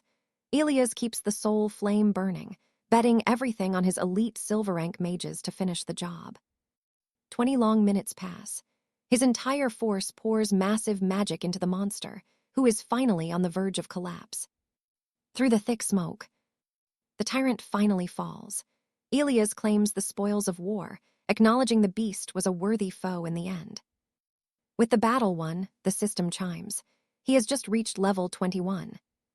He was so locked in the fight that he forgot he was only level 20. Looking at his menu, his stats and abilities have spiked massively. This feels strange. You and I both know his skills are about to evolve. His skills will evolve alongside his rank. He needs to level up fast, which means heading back to the dunes to find those rare fruits and push his limits even further. Outside the dungeon, the grand bell rings 6 times. It has been ages since anyone heard that sound. A new record has been set for a grand dungeon, and the crowd is buzzing. A man from House Vane laughs, claiming the record surely belongs to his elite squad. But the onlookers remember 𝒖𝒍𝒂𝒕𝒊𝒑𝒧𝒆𝒔 was also inside today. The guild master's grandson scoffs, demanding to know who would dare challenge his family's prestige. Just then, a frantic scout approaches with some news about our young protagonist.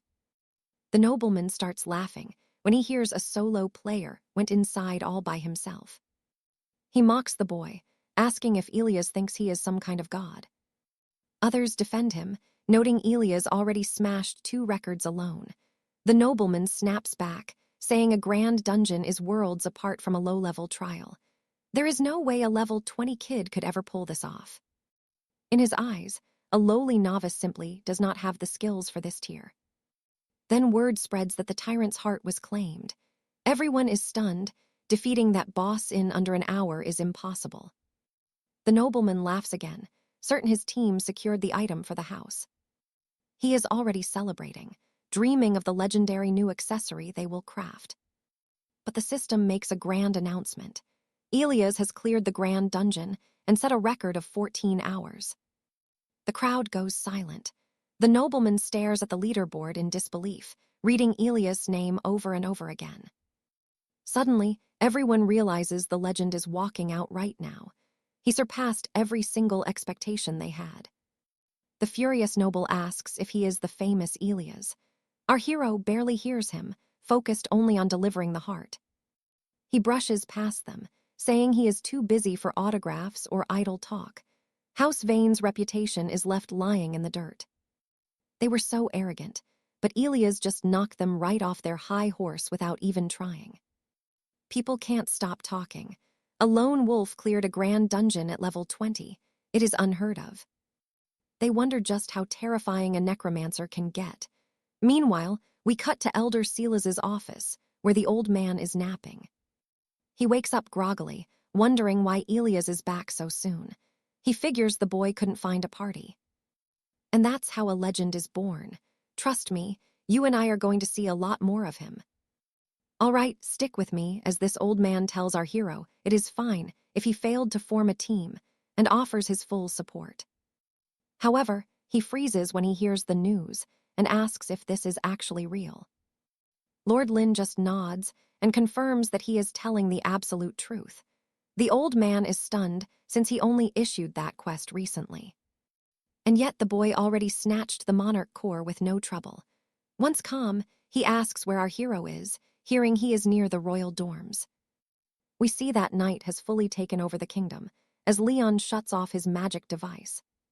He just pocketed 5,000 gold coins, along with 30 royal merits, which is one hell of a haul. It is a shame it is a one-time deal. Suddenly, a mysterious aura swirls around him, leaving our hero feeling completely dazed and confused. Then he is pulled into a holy chamber, where Lord Baldwin introduces a man named Elder Magnus. Our protagonist bows with respect, but his host tells him to drop the formalities since this is just a casual chat between allies. The long-haired man asks to see the monarch core, and Leon says no problem. Now watch closely. Our young hero just dropped a truth bomb that absolutely no one was ready for. Our hero confirms it only took 14 hours to finish. The two elders trade shocked looks after hearing such an impossible claim. The old man laughs, saying he must pay up as Lord Baldwin tosses a special watch toward our young protagonist. This is the sacred cooldown talisman, which will be a massive help for Leon's upcoming training stages. The Lord asks if the necromancer wants to join the Genesis Academy, but Leon admits he is still short on merit points. He only has 90. Our hero asks if the talisman works on the eternal front, a place where many legends are born. He is told it works, but the Lord asks if he is truly ready for such a brutal challenge. Our protagonist confidently says yes, knowing this is the fastest way to stack up his merit points as quickly as he can. The man offers to let him rest before guiding him to the eternal front after the grand ceremony, earning the young necromancer's sincere thanks. Shortly after, the old man wonders if it is too soon to send him there, but the Lord insists Leon is already strong enough for it. But Lord Baldwin forgot to mention that this land is filled with humanity's deadliest enemies that haunt the mortal realm in this era. Leon will not be meditating today. After grinding dungeons for 10 hours, he needs real sleep before returning to the wasteland of kings. The knight in golden armor marches out, bragging that they have finally returned with pride in their eyes. The crowd thinks they look happy, as if they just broke a record. It turns out they finished in 15 hours and 58 minutes, which is quite impressive. You saw that too, right? Everyone is mocking the guild's pathetic celebration, but one man realizes something is very wrong with the results. They missed the monarch core and are wondering who could have taken it. They are floored to find out it was Leon, a level 21 rookie who did it in 14 hours. The commander instantly recalls the boy who, at the time, looked like a complete weakling in his eyes. He screams that it is impossible for a mere beginner to be faster than the elite Valerius knights on his own. It is total insanity. The onlookers say it is great to see, because Leon has officially made these arrogant knights the laughingstock of the city. The next morning, our hero wakes up and realizes his spiritual energy has finally been restored to full power.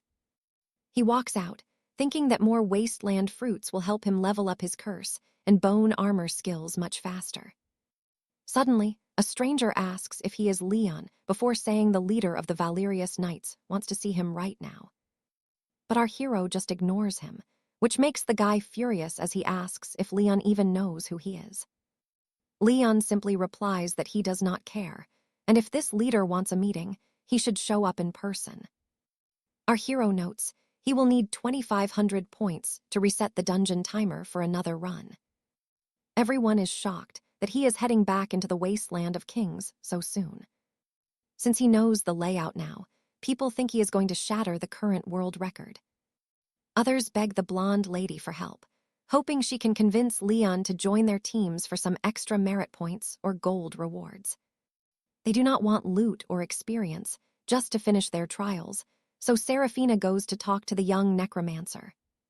The messenger returns to his master, calling our protagonist an arrogant brat who has absolutely no respect for his betters or any manners. Smirking coldly, "And trust me, you and I know this petty villain is going to regret underestimating our hero's true power very soon. Stick around." All right, you and I are about to see how one freshman can completely break a legendary quest. The veterans are desperate to pass the Royal Academy trials and offer 1,000 gold to our hero. Alaric is absolutely stunned by the bounty. The girl explains this trial is mandatory to join the elite guard, which is why they are willing to pay anything to finish it. The young May apologizes for not knowing, while everyone is shocked to find out he is only a freshman and tells him it is no problem. They offer a fortune for his help, and Alaric calculates that with 39 people paying 1,000 each, he is about to be rich. He agrees to lead them through the dunes for a fee per head. But he sets one strict rule. If they stumble upon any rare sun fruits, those belong entirely to him. Everyone is stunned since those are legendary items that cannot be moved, but they agree to let him have every single one they find. The young mage tells them to prepare, taking 39 recruits and asking which brave souls want to go in the first group. Now pay attention here. These warriors have been stuck on this mission for over a year and start rushing him immediately. However, the blonde knight snaps at them to form a proper line before they make a scene. She warns them that if they keep brawling, the protagonist might lose his patience and abandon the entire contract. Everyone falls into line, and our hero collects his gold while thanking the girl who says it was no trouble at all. He promises to help her for free on future quests, and she smiles, knowing the young man is far more generous than he looks. Entering the cursed desert, our hero commands them to stay right behind him and never wander off into the sands alone. Then Alaric raises his hand, summoning his skeleton warriors and ordering them to scout the burning sands for the hidden oasis. The group is paralyzed with fear, realizing his class is actually a necromancer, a legendary path they have only heard of in myths. They watch in total disbelief as he obliterates a massive desert guardian in a single strike, a feat that usually takes an entire team. Our hero notices that his experience gains have been cut down significantly. But in truth, it really does not matter since he is already being paid a king's ransom for this job. Suddenly, over 100 monsters are lured out, and I know what you are thinking. This is about to get absolutely insane. The young mage realizes his first find was just lucky, as there is not a single sun fruit in this entire oasis. Since he cannot harvest anything, he decides to just slaughter the boss quickly and reset the dungeon for another run. While the recruits wonder what is happening, our hero activates his corpse explosion ability right in the middle of the horde. The guests are nearly blinded by the massive amount of experience points flooding in at a speed that should be physically impossible. Alaric tells them he has cleared the entire zone and asks them to wait while he enters the ant hills to finish the rest. The warriors are stunned that only 3 hours have passed, unable to believe the absolute carnage they are witnessing before their eyes. 20 minutes pass, and one man suggests they try fighting a few monsters themselves, since our hero made it look so incredibly easy. How hard could it be? The others get fired up, wanting to prove their own worth instead of just hiding behind a freshman for the whole trial. 2 minutes later, the man apologizes after accidentally pulling 2 giant scorpions at the same time. He calls for the healers to prepare as they engage, thinking these desert scorpions should not be too much to handle.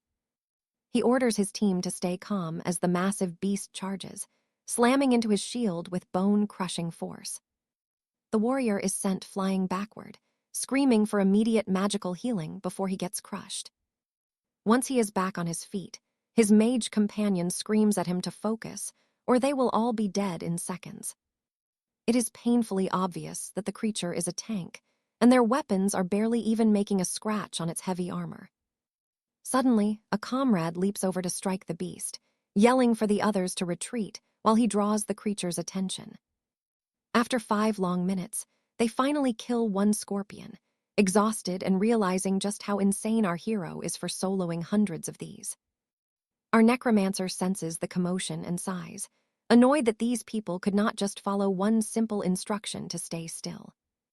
One of the knights shouts for them to get up because another monster is already closing in on their position. Panic sets in as their mana is gone, and they realize they are about to die for their own stupid pride. The massive scorpion lunges at the defenseless group, ready to tear them apart without any effort. Suddenly, a skeleton slices the beast in half, and trust me, you are going to want to see what happens next. You and I are watching everyone realize just how terrifying the enemies our hero faces truly are. Tears flow as Julian leaves a lone soldier to protect the group. It is generous, but some wonder why he has not lifted a finger against the monsters. Then the experience points start skyrocketing. The sheer speed of his leveling is beyond anything these people can even comprehend. In the end, Julian finally reaches the Hive Queen. She is a monster, but nobody should underestimate the raw damage this young knight is about to unleash on her. He surrounds the beast with bodies and triggers a massive explosion. The kill notification hits the group instantly. His pace is honestly just built different. Julian tells them to head for Highcliff's stronghold. He needs to finish this run fast so he can return and harvest those rare fruits he has been tracking. The massive horde of monsters leaves everyone absolutely speechless. Over 100 monsters are waiting. Now pay attention here, because his next move is absolutely genius. He stacks the bodies at the gate for another explosion. His power is so overwhelming that the dungeon barrier just shatters without even putting up a fight. His party is stunned. They had no idea you could just ignore dungeon mechanics entirely if your damage output was high enough to break the system. Even from a safe distance, they tremble as they watch him face the boss. They have no clue how long this epic clash is going to last. Our hero faces the giant, greeting it like an old friend before apologizing. He is in a rush and has no time. Everyone is stunned because Julian makes this look so effortless that his companions actually start to believe that even they could help out in battle. But once he sees them getting fired up, Julian just laughs it off as a joke. Then he completely crushes the level 31 tyrant. His party is in tears. They have finally finished their mission after being stuck for so long. Julian hits the return scroll immediately. His allies cannot stop thanking him, calling him a legend for helping them clear the mission so easily. Julian thanks them for their help. In the distance, people notice he has finally emerged, and another student rushes up, begging to enter the dungeon. Julian notices the crowd has grown, much larger than before. Word spread like wildfire that a new freshman was soloing the dungeon and carrying people through for a price. Julian makes one thing clear: everyone follows his rules. Trust me, these guys are not about to make any mistakes. Back in the desert sands, our hero is hoping this run finally yields the rare fruit he needs. Reaching the oasis brings a smile to his face. This is his chance to max his skills before the big night ceremony begins. The new recruits are shocked. Gaining massive experience while standing still, 1,000 points was an absolute steal for this service. They had no idea these kinds of strategies even existed. They do not have to move a muscle to keep leveling up. But then they realize the run is almost over. In just 7 hours, they have already reached the final boss of the dungeon. The group offers their thanks, but a spy in the crowd is horrified. This is unbelievable. He needs to report this power to his master. Over at the Blackwood Syndicate, as the sun begins to set, a scout arrives with every scrap of information he has gathered on Julian's insane growth. The guild master starts analyzing. Julian's undead army clearly has some incredibly high base stats. But without corpses, or if his casting is interrupted, he is useless. Every class has a fatal weakness, and they found his. Since they know his flaw, the master calls in a specialist. It is time to call in a very specific favor. Julian dared to steal the boss's heart from them. Now, he is going to pay the price for challenging the most powerful guild around. Right on cue, a familiar and dangerous figure steps out of the shadows to meet him. At St. Athelgard Academy, we see a familiar face looking out her dormitory window. It is Lady Sophia, and she is lost in her thoughts. Her father warned her to spend points wisely, so she is burning with jealousy knowing Julian has over 30,000 saved up. She imagines that massive fortune must be extremely useful. Sophia smiles, remembering that Director Liu said Julian arrived at the academy 2 days ago. She wonders what he has been up to since then. With his unique skills, he is probably thriving. His strength was already great, but by now, he has likely reached a whole new level. The next morning, 3 high elders sit around a council table, including one mysterious figure we have not seen before. The dean calls Julian audacious. One of the other elders is confused. How can a boy with such a calm personality cause such trouble? The reason: he is charging students massive points to carry them through one of the most difficult dungeons. The younger elder shrugs it off. After all, carrying students for points has always happened. But the dean is worried because Julian took 39 people at once, including students who have been stuck for years. So what do you and I take from this? Julian is about to face the academy authorities. This will not end quietly. All right, you and I are diving into a world where the old academy rules are about to be completely shattered. Even the High Lord understands his plight, but they can do nothing because Arthur has not broken any academy rules yet. These trials have left him bitter, seeing so many talented but quiet warriors cast aside by the academy's rigid system. Arthur is actually making a very positive difference here. The commander agrees, believing it is high time they overhauled the old laws governing the Royal Academy. The sage stands up in a fury, but the commander warns him to stay calm. If they cross Arthur now, the entire dungeon strategy falls apart. In the end, the old man's temper remains. It is easier to move a mountain than it is to change a man's nature. We are back at the Scorched Wastes, where Arthur's base is safely hidden away from prying eyes. His skeletal armor has leveled up, reaching 21,000 defense points thanks to his unique talent. He can now withstand a sand lion's strike. Plus, his curse has reached a new stage with a much deadlier effect. But his corpse explosion skill needs a specific trigger he cannot find yet. With only 1 hour until the opening ceremony, Seraphina is shocked to find a roommate. Her points are low, so she plans to cover their meals from now on regardless. The girl spots a familiar face. It is Julian, and he is already surrounded by a group of girls. They seem quite friendly, like old companions, and she notes that he appears to be very popular among the students. Suddenly, a scout asks where Arthur is hiding, but her partner has no idea where he could be. Arthur finally hits tier 22, and as he expected, his combat skills have leveled up to match his rank. He leaves the dungeon after grueling training. He has 350,000 points, but he still needs far more for skill scrolls. He needs to find a way to earn more points, but for now. Now watch this carefully. Time is running out, and everyone is waiting for one person. Everyone wonders where Arthur is until he finally appears. He carries an incredibly heavy, dark aura around his body. The crowd is stunned by his growth. That combat aura clearly shows he just stepped out of a deadly dungeon. This is the kingdom's top prodigy. He feels different, more dangerous, even making those around him shiver with sudden fear. Seraphina approaches him, calling him a fool, and leads him to their group, causing Arthur to give a rare, slight smile. If they had not shown up, it would mean they failed the entrance exams. Alara asks what tier he is. She is shocked he is already tier 22, after only a few days have passed by. Arthur notes he could have reached 24 if he had not been busy carrying his teammates along. They heard the academy allows students to reset dungeon cooldowns using points. Unlike Arthur, things are not so easy for them. But our hero claims that earning points is not a real issue for him. The bell rings, welcoming everyone to St. Jude's Academy. Now they are officially first-year students. They are categorized as common, scholar, or superior, each with their own unique perks. They must strive to rise through the ranks to gain better benefits. Tradition dictates a duel between freshmen and seniors. They can even place their academy points on the line.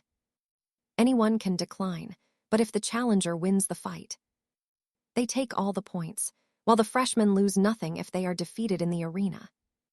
You and I both know what is coming. This is the perfect moment for Arthur to shine. The high sages watch from above. These students are the best from their provinces and are likely far too arrogant. The headmaster asks if anyone will challenge Arthur, but nobody is that foolish. This is a chance to earn points with zero risk. Their skill levels might even rise, but they are still no match for the power of a senior. Confidence is high as everyone waits to see how this dramatic tournament is going to unfold. The rules are simple. Levels will be equalized in the arena, and no skills above tier 20 can be used. Suddenly, an archer steps forward and calls out for a duel. The opponent accepts immediately. People recognize him as the top-ranked fighter from his home province. Out of nowhere, someone shouts, challenging Arthur to a fight. A mage mocks him, saying that even as the kingdom's #1, he must be terrified of him. Arthur looks irritated, muttering that it is a shame they are at school, or he would kill him right now. 5,000? That is nothing. Trust me, you're going to want to see what happens next. All right, you and I are about to watch the gutsiest bet in the history of the entire Royal Academy. 100,000 honor points, just to make sure things are fair. Everyone is shocked by Arthur's extravagant proposal, while Julian just laughs it off as if it's nothing more than a desperate joke. With that kind of wealth, you could literally buy a noble like Lady Moya. Then Arthur states with cold seriousness that the stakes are their current points. If he loses, every single credit he owns goes to his opponent. He asks his senior if Lord Julian accepts the challenge. A veteran knight watching notices Arthur is speaking in full sentences now. It suggests a deep personal grudge. The mage grits his teeth, wondering where this commoner gets his confidence, while knowing his noble honor would be stained if he refused. So he accepts the duel, believing he still has a secret trump card hidden away to crush the boy. A bystander calls him a total idiot. Arthur just cleared the dungeon and must have at least 300,000 points by now. Watch closely as both fighters enter the arena, standing face to face with their power levels perfectly equalized. The crowd remembers Arthur as the hero from the Scorched Barrens, which makes the fact that he's a freshman even more insane. Julian just laughs, declaring that being the kingdom's #1 prodigy means absolutely nothing once you're standing in his shadow. Arthur doesn't flinch, calmly stating that his opponent's actual skill level is completely inferior to his own. Infuriated, Julian rants about his elite rankings and bloodline, claiming he's on a completely different level than this commoner standing before him. However, our hero repeats the same cold insult, just to irritate the noble even more. Julian boasts that his magic class is superior, and bets that Arthur only survived this long through pure luck on the battlefield. But the boy just keeps poking the wound, calling Julian's power level inferior as a simple, devastating provocation. Then the mage crosses the line, mocking Arthur's family and claiming they were too poor to give him a proper education. At that exact moment, Arthur's gaze goes hollow as memories of his beloved family flash through his mind like a storm.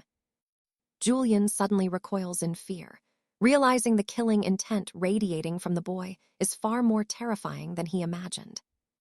He yells that a summoner with no corpses to raise is nothing more than a useless joke. Arthur raises his hand with total confidence as blue flames ignite, stating that Julian would already be dead if they weren't at the academy. His skeleton soldier immediately lunges forward, a blur of bone and steel aiming to end the duel in a single strike. Julian pulls a strange stone from his pocket and shatters it to cast an instant spell, turning Arthur's summon into sand before it can reach him. The young man realizes his core ability has been locked away. He can no longer summon his warriors. Julian laughs, bragging that this specific talisman was designed to make useless summoners like him absolutely powerless. Since there are no minions and no corpses to use, Arthur is left standing there completely defenseless. The noble demands respect, promising to inflict a burning agony on Arthur's body that will leave scars lasting for the rest of his life. I know what you're thinking, but Arthur isn't surprised by these cheap, dirty tricks. The elders argue that Julian used a rare intermediate item, proving someone had been planning to eliminate Arthur all along. Facing a literal storm of fire, the necromancer simply activates his legendary skeleton armor. Julian just laughs.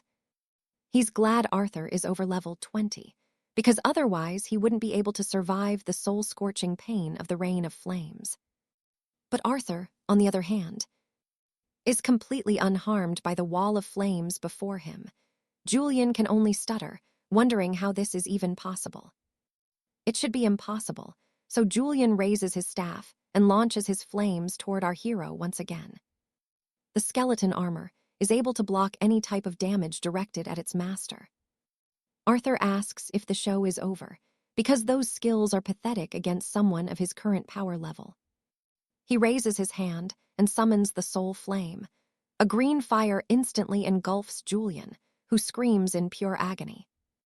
His veins begin to bulge, and blood starts pouring from his eyes and mouth as the spiritual fire consumes him. The healer tries to mend him, realizing he's only surviving the damage thanks to the arena's special protective magic. The spectators can only watch in total confusion, as their top senior is completely obliterated in a matter of seconds. Arthur begins walking toward his fallen opponent with the calm, heavy steps of a winner. The man begs him to stay back as Arthur declares his total, an utter humiliation. Trust me, you and I just witnessed a noble lose everything in a single surrender. Trust me, as long as Lord Julian still draws breath, he will make our hero pay for this humiliation. The arbiter raises his hand, declaring 𝒖𝒍��𝒑𝒊𝒆𝒔 the undisputed victor of this brutal duel. Per their blood oath, Lord Julian now owes 𝒖𝒍�🔂 a staggering 358,000 merit marks. Julian is stunned. He cannot wrap his head around how a commoner could have amassed such a fortune. 𝒖𝒍�🔂 has not even been at the Royal Academy for a month. There is no way he earned that many marks. The referee glares at the nobleman, asking if he dares to call the crown arbiter a liar. He is ordered to pay up instantly, but battered and broken, Julian stammers that he does not have the gold. 𝒖𝒍�🔂 gets 128,000 now, but the rest is due in 6 months, or Julian is expelled.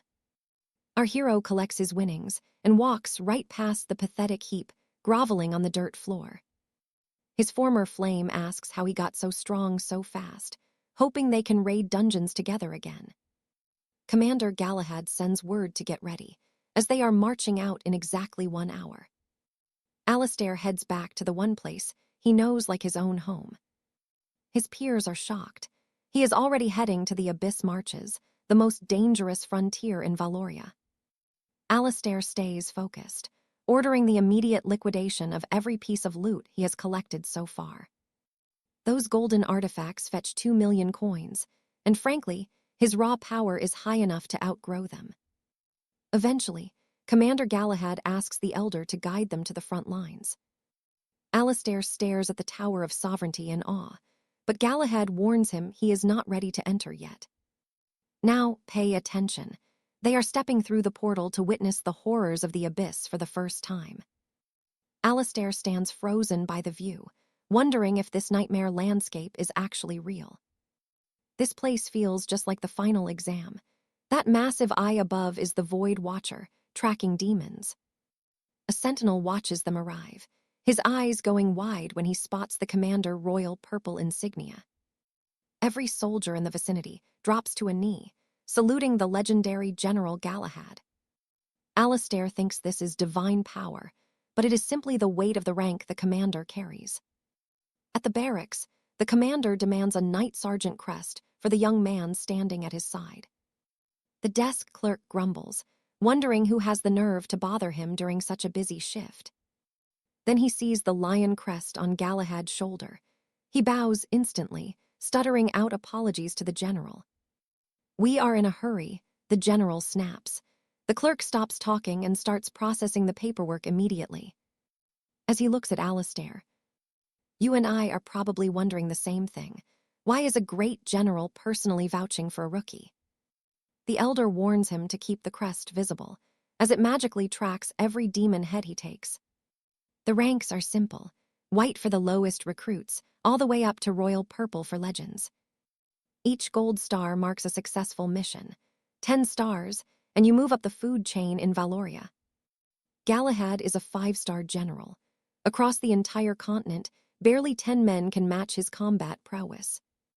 They head toward the Hall of Heroes, the sacred crypt where the kingdom's greatest ancestors are forever immortalized.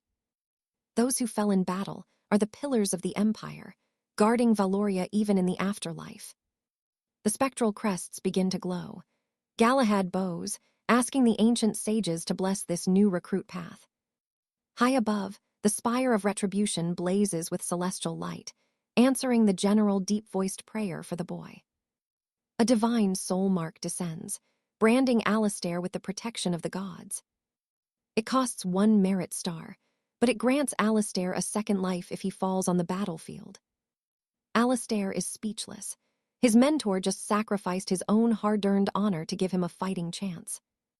He bows his head in silence, eternally grateful for this incredible gift from a man he barely knows. Galahad brushes it off. "Just kill enough demons to make it worth my while," he says, eyes narrowing. Behold the Iron Bastion, a massive war fortress stretching for over 1,000 kilometers across the scarred earth. This is the first line of defense. Because of this wall, no demon has ever breached Valorian soil. So what do you and I think? Will he survive the hell that is waiting beyond those gates? Stick with me. We will see if this kid survives these dangerous battles. The veteran soldier says he has nothing more to explain, and makes it clear that everything is up to our young hero from here on out as he walks away. The mages are stunned that he is level 22 and warn him it is suicide to go further. But our protagonist just shrugs and says he is taking a look. Stepping inside, the thick void mist hits him hard, making it almost impossible to see more than a few inches ahead. Suddenly, he senses a lethal strike coming right for his head. Our young knight prepares for a fight, but with the visibility at 0, he realizes his enemy is totally invisible. Quickly, his skeleton guard lunges forward, swinging into thin air until it connects with a battlefield wraith, caught completely off guard by our hero. He realizes right away that physical blades will not cut it here, confirming that standard knight tactics are useless against ghosts. So, he calls on his mage skeletons to unleash their elemental fury. The undead raise their staves, blasting the spirit into nothingness and showering our boy with a massive amount of experience points for the kill. He spots a rare drop called Soul Breath, shocked that even a basic trash mob here carries such high-tier loot. If some are immune to steel, others might resist magic, so he knows he cannot get overconfident just yet. We see him pushing deeper into the ruins, letting his skeletons clear the path of every monster. After 2 hours of trekking, he senses a massive dungeon just around the corner. Suddenly, a group of frantic knights comes sprinting toward him, screaming for him to turn back because a pack of abyssal beasts is hot on their heels. It turns out to be massive hellhounds, with terrifying power, hunting these warriors like they are easy prey. Now here is the part where things get serious. The monsters switch targets, but our hero spots evidence that these beasts have already devoured a helpless person. With a look of pure rage, he declares these dogs must die to give the fallen souls a tiny bit of peace. His silver-tier skeleton knights advance, flexing their massive stats as the abyssal creatures charge forward to clash head-on with the undead. The creatures get hammered by elemental spells, taking a staggering amount of damage in the opening salvo. As they collapse, the skeletons move in with their heavy blades to finish the job quickly. Our boy hits a new milestone as the kill grants him a mountain of experience and knightly merit. His grim scythe drinks in the souls, and he realizes 30 more kills will finally let him upgrade his weapon. He reaches out his hand, ordering them to become his glory before detonating their corpses in a massive explosion. This levels up his scythe instantly while stacking his merit, and honestly, he wishes there were 100 more monsters. The fleeing knights are speechless, wondering what kind of legendary skill this is, realizing he is likely a master-level summoner in disguise. Deep in the shadows, a dark presence feels the loss as its entire pack is wiped out. Okay, you and I saw that coming. The dark presence is sending an entire army of glowing eyes to hunt down our hero right this very second. Soon, he reaches the Dragon Wing Outpost, a dangerous level 26 dungeon in the mountains. Everyone stares at him, baffled that a kid who does not even look 20 is already a silver sentinel with a first-grade medal on his chest. A veteran knight walks up, asking for his level and offering to carry him through the easier floors. But our protagonist just turns him down, while eyeing the dungeon entrance with interest. He spots the hell difficulty gate, having only cleared nightmares before, and decides it is time to upgrade. The veteran insists they still have a spot open, and promises to protect him regardless of how weak his level might be. But he has already vanished inside alone, leaving the crowd wondering how a solo player could even enter. They scream that he is throwing his life away, and one man swears to investigate because these high-ranking snobs love to show off. The onlookers pull out a dungeon detector, activating the device to see exactly which difficulty the boy chose. The scan shows teams on easy levels, but only one lone survivor is crazy enough to challenge the hell difficulty. They cannot believe he actually entered that hell alone, calling it absolutely insane and easily the most foolish thing they have ever seen in their entire lives. So, they decide to start betting on how many minutes the protagonist will actually survive. A knight gets angry, thinking they are being disrespectful, but the cloaked man just laughs and says the kid is clearly mental. So what do you and I think? Is he a genius or just a dead man walking? Trust me, we will find out soon. Stick with me. We are about to see why this young kid's solo run is absolutely legendary. He is clearly a rising star for the entire kingdom. At the dragon frontline outpost, the air feels heavy with a totally different kind of danger. He realizes his inventory is sealed, cutting off his escape stones entirely. He is trapped here now, facing monsters that are way more powerful than anything he has fought before. He summons his skeleton army, just as the dragonkin warriors spot him as their next target. Known as the lance-wielding draconians, they charge head-on toward our young hero and his undead legion. He has to stay sharp. The difficulty just spiked, and even one grunt here is stronger than a boss in the dungeons he is used to. The two armies clash instantly. Suddenly, the draconians unleash a massive spear sweep, slamming into his entire skeleton front line. The skeletons are stunned, frozen in place, and unable to retreat back into the safety of the summoning dimension. Within seconds, 3 of his warriors are absolutely pulverized in a brutal display of raw power. Our hero commands his infantry to hold the lancers, while his skeleton mages start charging their spells. The undead march forward under his command. It doesn't matter how strong these dragons are when they are being completely overwhelmed by numbers. Moments later, the draconian warriors are being roasted alive by a barrage of high-level magic spells. He activates his bone armor, knowing he has to be careful. He cannot let those lancers flank his main force. Honestly, the dungeons he faced before were a total cakewalk. Now pay attention here. This is where the real life-and-death struggle begins. He moves forward as dragon scouts watch his every move. Everything starts happening at lightning speed. He is going to lure them into a trap, using his own skeletons as bait to cluster them together. The monsters are confused, watching the undead turn their backs and march right toward them. A moment passes by. The air turns heavy, and the wind begins to howl with an eerie, unnatural force. That is when he realizes the truth. His skeletons are being locked down by wing chains, a high-level binding spell used by draconian mages. He realizes these aren't just mindless beasts. They can use magic, which means they actually have some tactical intelligence. He loses 2 warriors, but that is fine. Losing a couple of skeletons is a small price to pay for victory. He shouts out that there are way more of them than he thought, ordering his entire army to push forward. 5 skeletons are already down, but his mage is ready. He launches a massive fireball, incinerating a whole group of draconians in one huge magical explosion. But then, the enemy dragon mage starts chanting and fires a devastating spell right back at our hero's army. You and I saw that coming, right?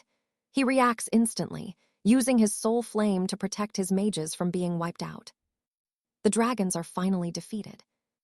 Massive experience points and dragon hide items secured. But the real prize is the legendary horn.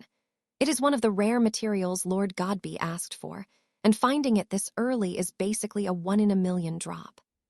He will need a few more runs to get everything he needs, so he pulls his battered skeletons back into their summoning realm to recover.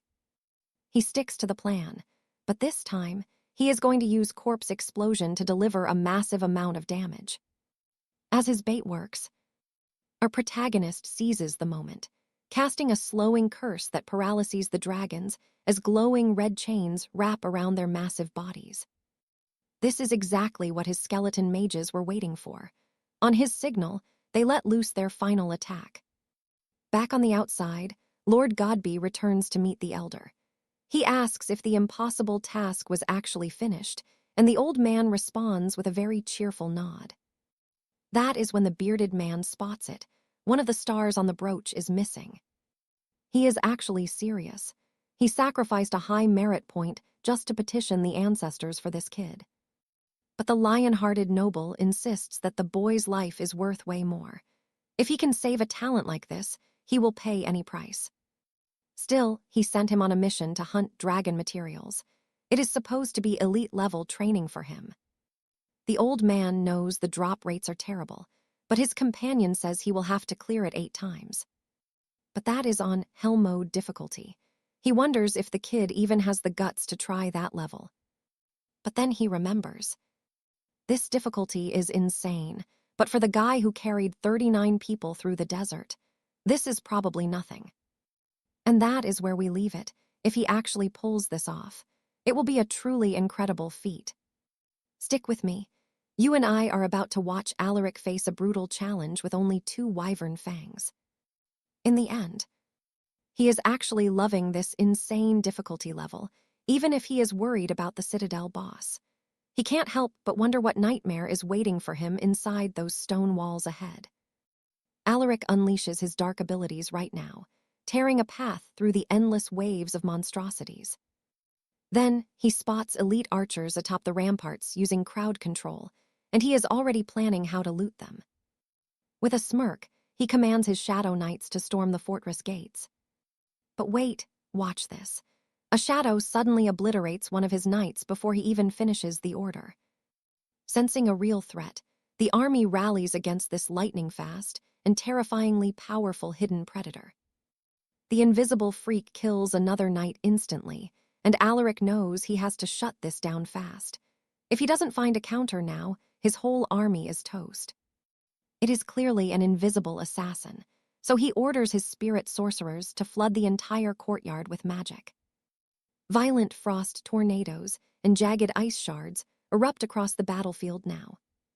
Suddenly, the monster silhouette flickers into view, and a crushing blow wrapped in a red aura strikes it down. A single shadow knight just executed that level 32 elite assassin wyvern. Alaric checks the stats and realizes this thing was an absolute monster with a lethal strike ability.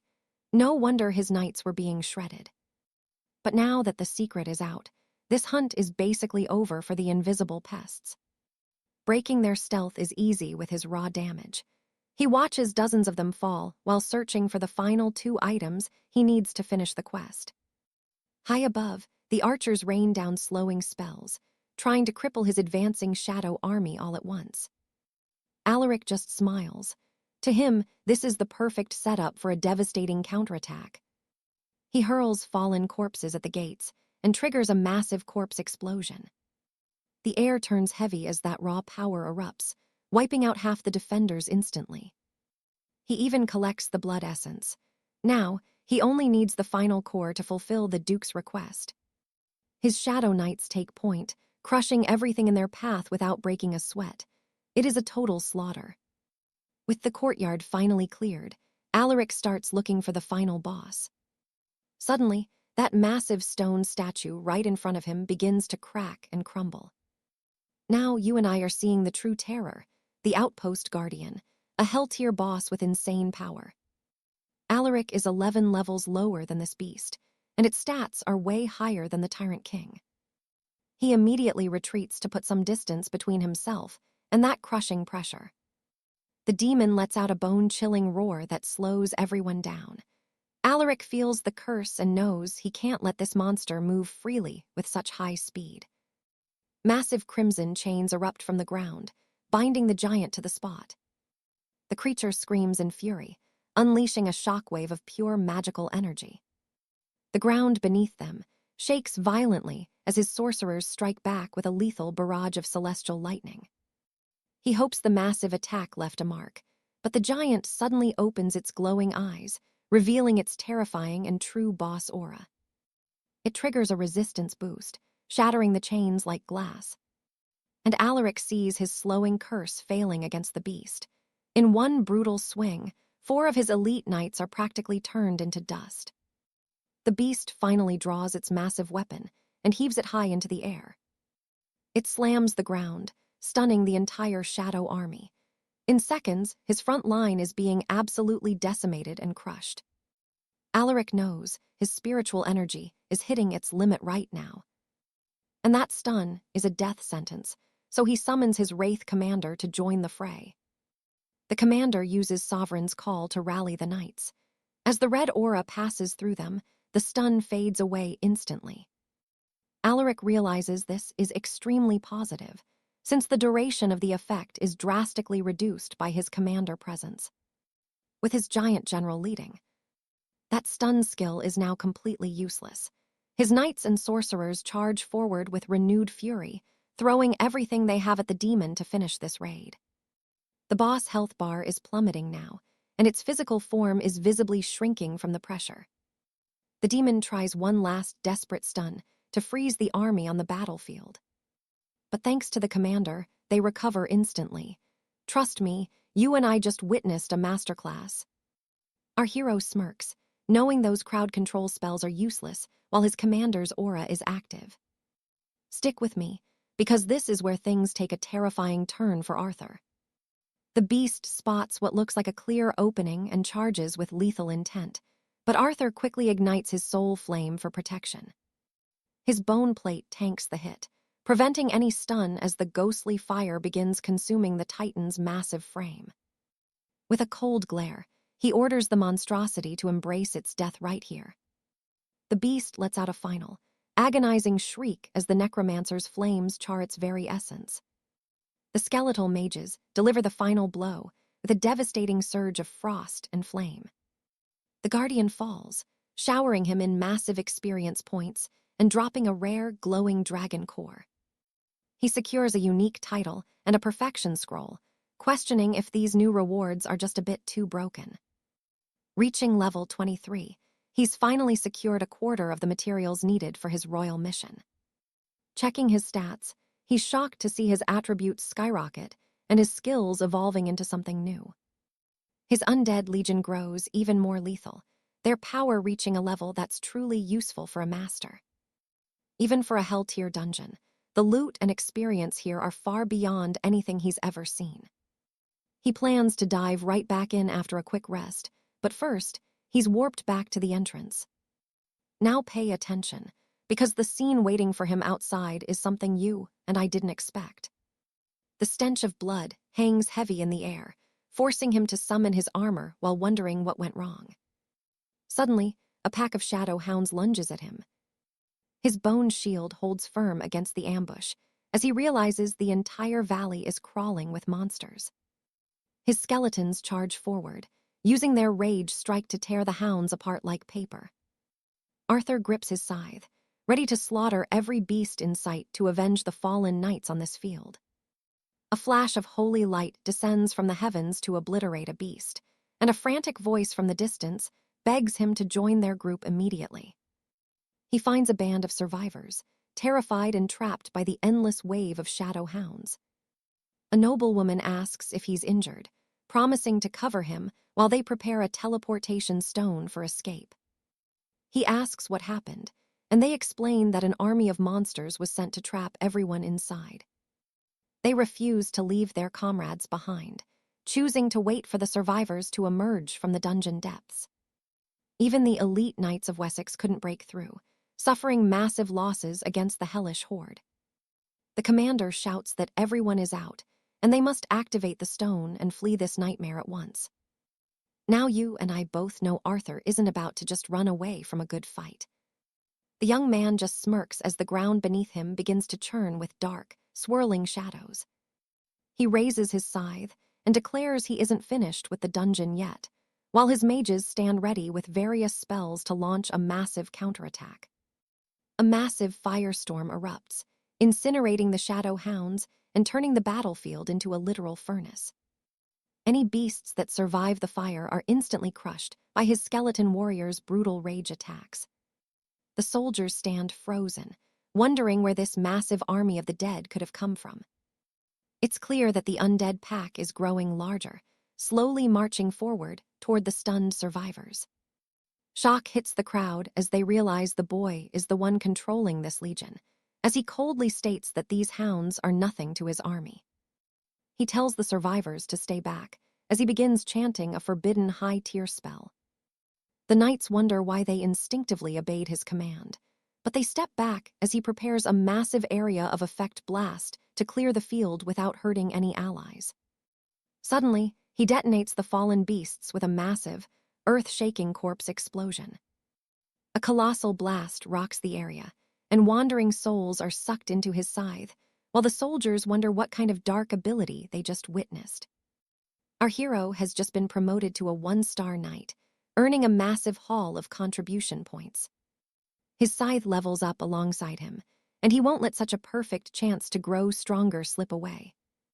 The survivors assume he's a star pupil from the Royal Academy, explaining why he'd dare to face this dungeon solo.